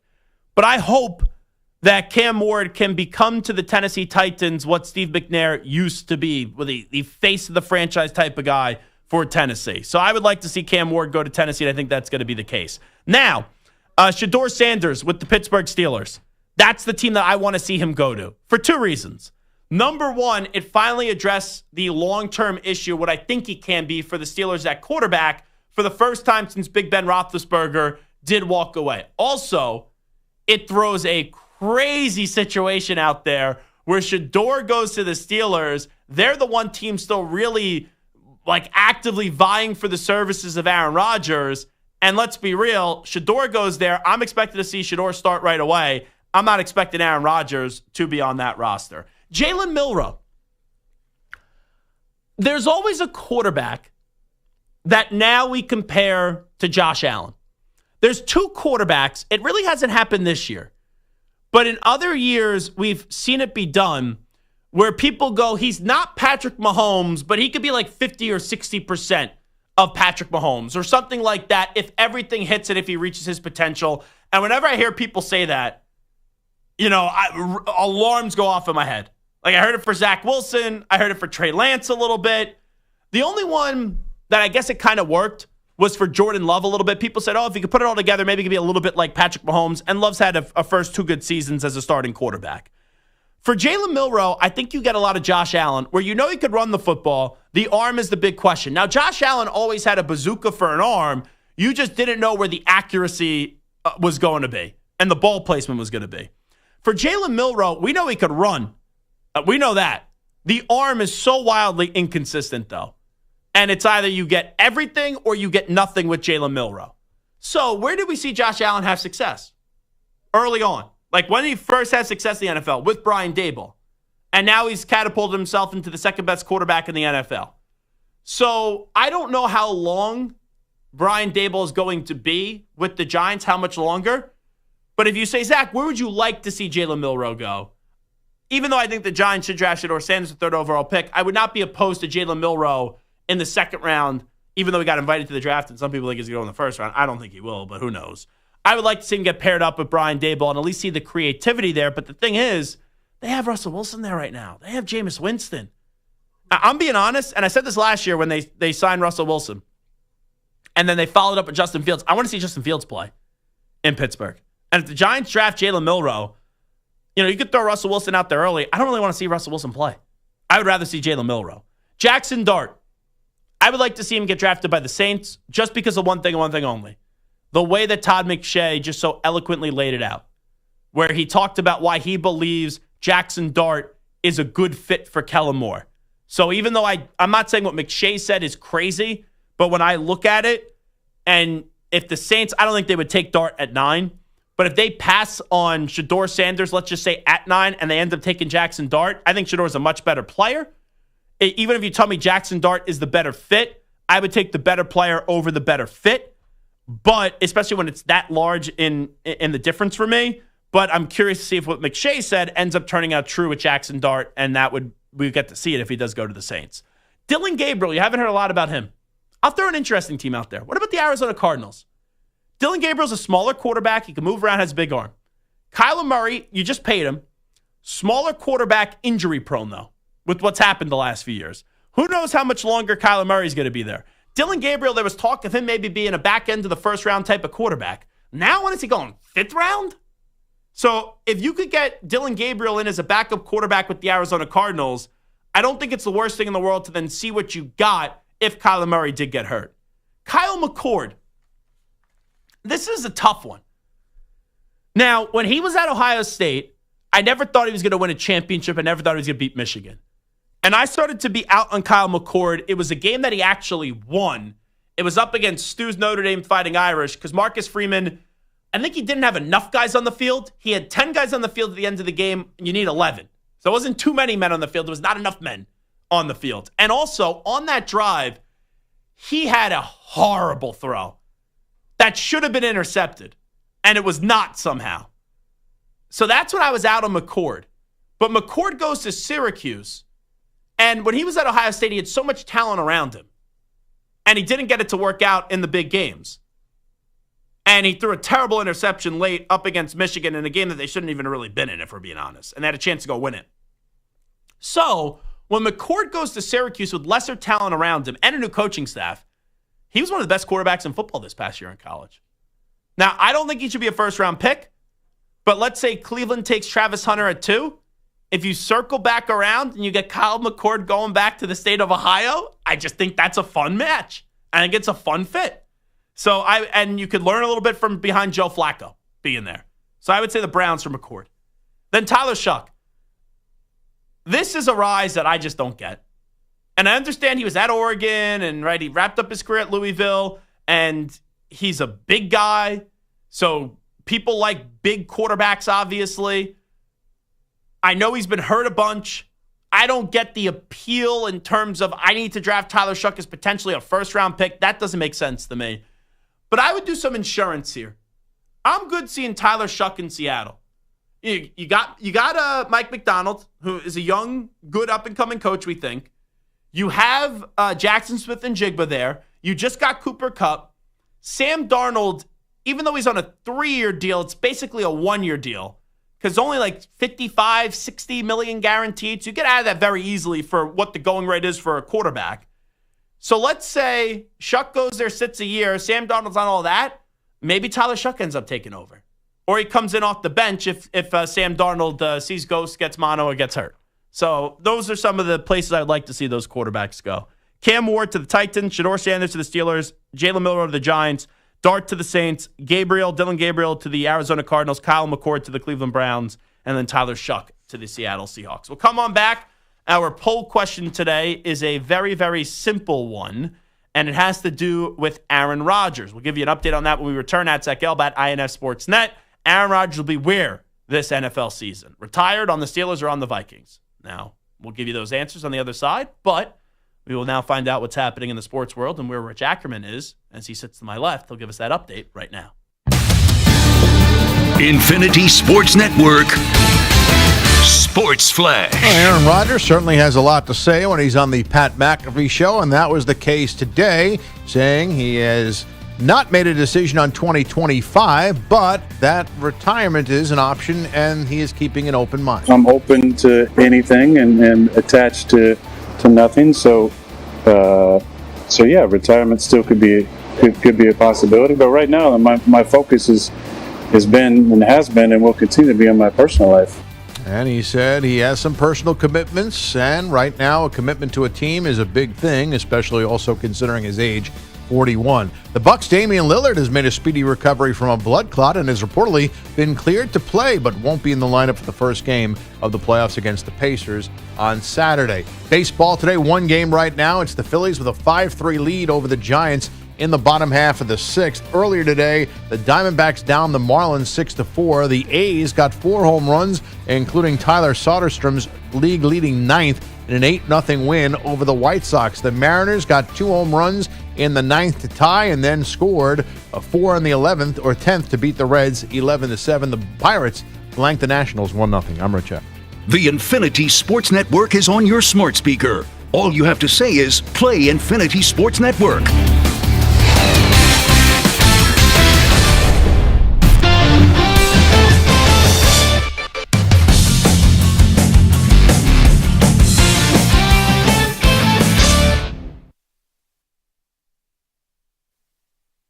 You're in a 5-minute break.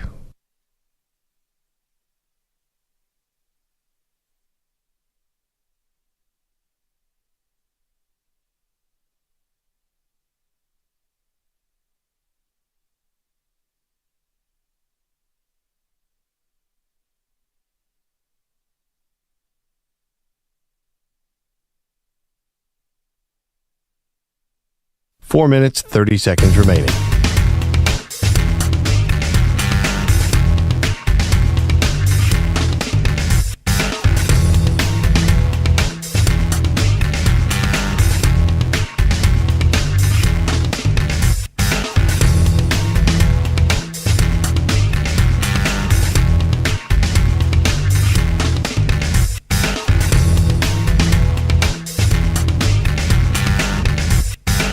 Four minutes remaining.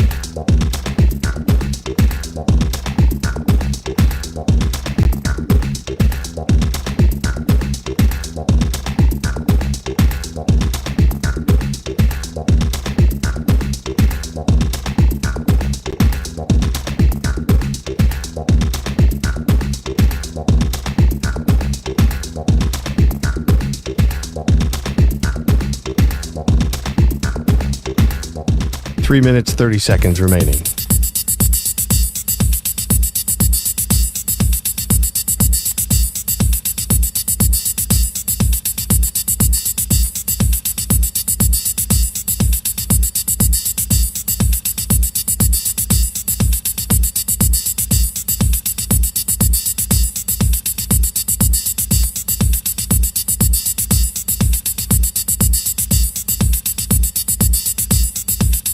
3 minutes remaining.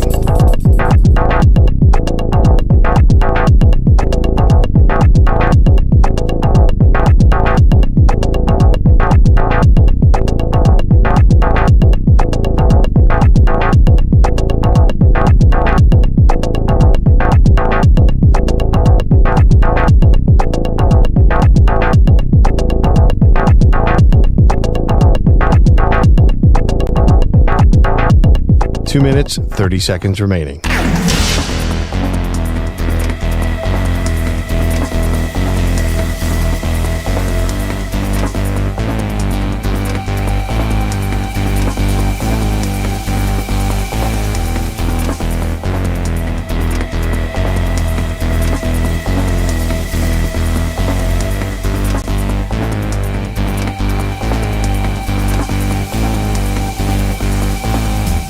Two minutes remaining.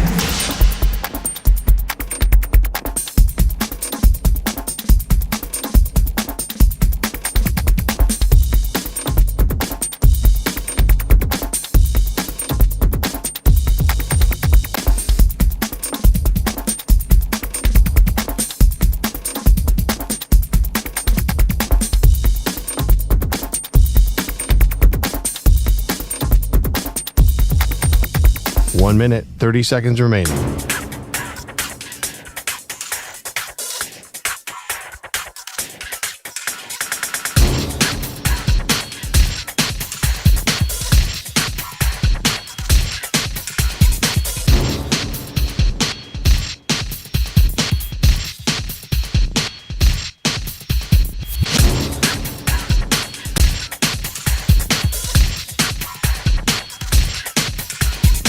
One minute remaining.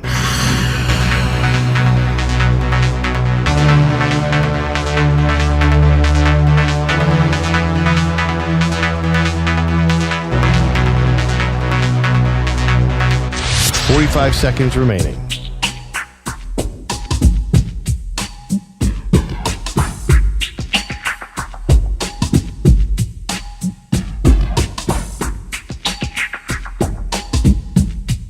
Thirty seconds remaining.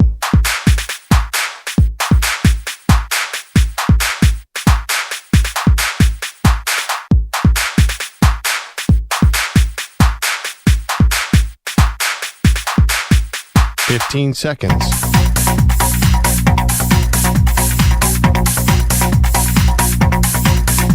Break ends in 5 seconds.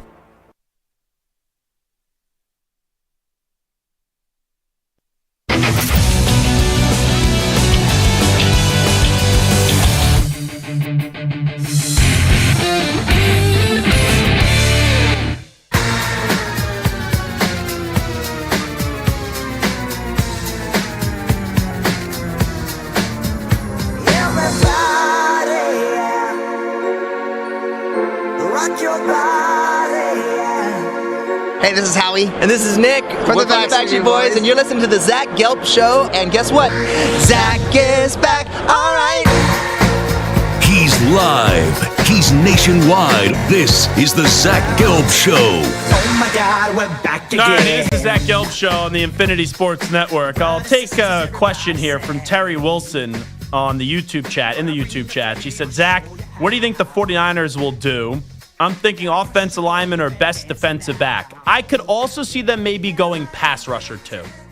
So I agree with you. With Trent Williams getting up there in age, I don't think when the Niners are picking, which is 13th or 11th, where the Niners are picking, Armin Membu probably not available at that point. Will Campbell probably not available at that point. I guess it's possible. Does Kelvin Banks Jr., does he go there?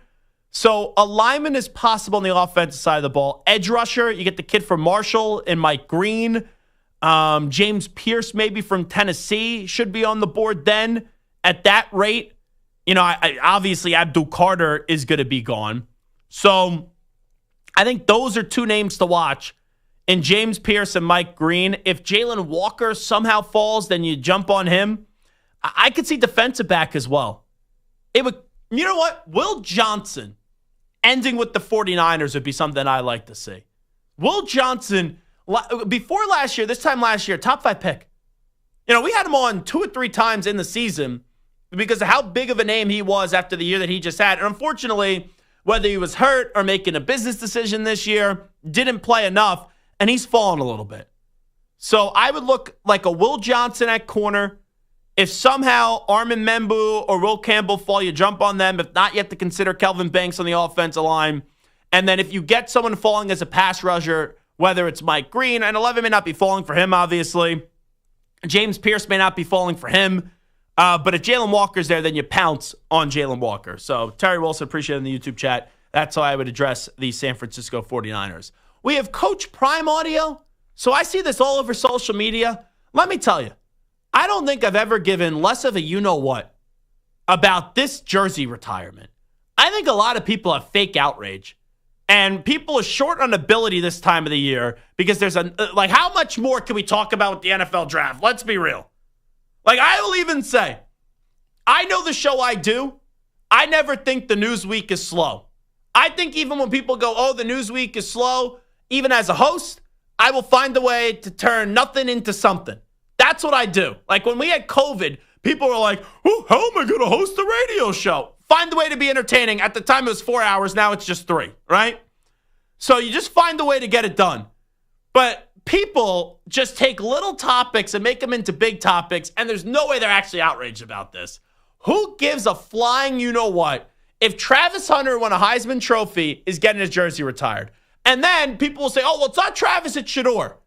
Shedeur Sanders was the MVP, in my opinion, of the Colorado football team this year. Not the best player, that's Travis Hunter, but he was the heartbeat. He was the MVP of that football team. He took that football team from 1 win, irrelevant, to within 2 years having a chance to win the Big 12 and having a chance to go to the college football playoff. So I understand other players haven't got that honor from Colorado. Doesn't make it right, but you have a limited time here, I think, with Coach Prime at Colorado, and who knows how much longer he'll do this, even though he just got the extension. So why not pounce on the opportunity? Everyone talks about Travis Hunter and Shedeur Sanders. So what? We're going to retire their numbers. People are really irate about this. People are really mad. People are losing their mind about it. It's a bunch of fake outrage. Fake outrage. If you're like, oh, Shedeur should have his number retired. Wah! You don't really care. You're just yelling at a microphone to yell into a microphone. You're just trying to find something to be upset about that you're not actually upset about. Anyone that's actually says they're annoyed with Shedeur Sanders getting his jersey retired, come here. We'll sit you right down. We'll inject you with truth serum. We'll hook you up to a lie detector. And you'll say, yeah, I'm annoyed with Shedeur Sanders getting his jersey retired by Colorado. And it will come back as a lie. Be honest. Look yourself in the mirror. You're lying if you say you're actually annoyed with Shedeur Sanders getting his jersey retired by Colorado. End the rant. Let's go to Coach Prime, talk about this whole controversy. Let's get the elephant out the room. I don't want to talk about this too long. We talk about Shedeur. We ain't talking about nobody else. His last name wasn't Sanders, we wouldn't have this discussion. The only reason we were having this discussion is his last name is Sanders. Okay? That's it. It's been so many things accomplished at this university expeditiously. It's been unbelievable. And the root to all of it is personal. He don't care. Let's get this straight. He's a Sanders. He don't care. Travis don't either. I don't either. These guys are thinking about the draft, man. They think about where they're going to spend their career. That's what they're on right now. And I already could tell how that's going to be spun. You're right, Coach Prime. If his name wasn't Sanders, he wouldn't even be in this position because he wouldn't be good. I got what Coach Prime is saying. I agree with Coach Prime. It's an issue because of the last name, right? Sanders and Shedeur and everything Colorado does. It gets magnified to greater intensity. And, right, they set it up that way as well. All right? They put everything out there, so there's no problem with that. But what he was saying was, you put up the numbers and you have the turnaround that Colorado's had and the impact Shedeur had on an irrelevant program recently in Colorado. If that quarterback, let's say, was Jackson Dart and did what Shedeur did at Colorado, is anyone being upset that Jackson Dart's getting his number retired? I don't think so. That's just me. All righty, before we let you run, this is the poll question. We'll give you the final results of the day. So the poll question reads as followed. Aaron Rodgers will be where this NFL season? Retired on the Steelers, on the Vikings. Stu, what's your answer? Retired. Ooh. I think the Steelers will take a quarterback and he retires. Samter? Steelers? You don't sound confident in that. No, I don't think he's retiring. He needs the limelight a little bit too much. I will go with the Steelers. I think he'll be on the Steelers as well. So here are the final returns. 7.4%. 7.4% say on the Vikings. 37% say on the Steelers. And 55.6% they do say retired. You know what? I kind of like ending the show with a fiery rant like that on the whole Shedeur Sanders stuff. I feel like I just had coffee. I was like a little bit tired, if I'm going to be honest, entering this last segment. Now I feel like I'm wide awake. Now I feel like I'm ready to go. You know what? Is JR on here today? I don't think JR is. Oh, he is here today. Take the night off, JR. I'll do the next 4 hours. I won't even ask for an extra $1. What's that? Management's going to take me out? No, I'm good. I'm out. Stu, thank you. Samson, thank you. Act, thank you. JR coming up next on many of these same Infinity Sports Network affiliates. Big thanks to Adam Breneman for stopping by. Big thanks to Bart Winkler. You can listen to him tonight, 10 p.m. to 2 a.m. Eastern Time. And what a story from Ahmed Hassanein from the Boise State football team, getting ready to become the first Egyptian player drafted in the NFL next week. We'll talk tomorrow on a Friday. We out. Bye-bye. Peace.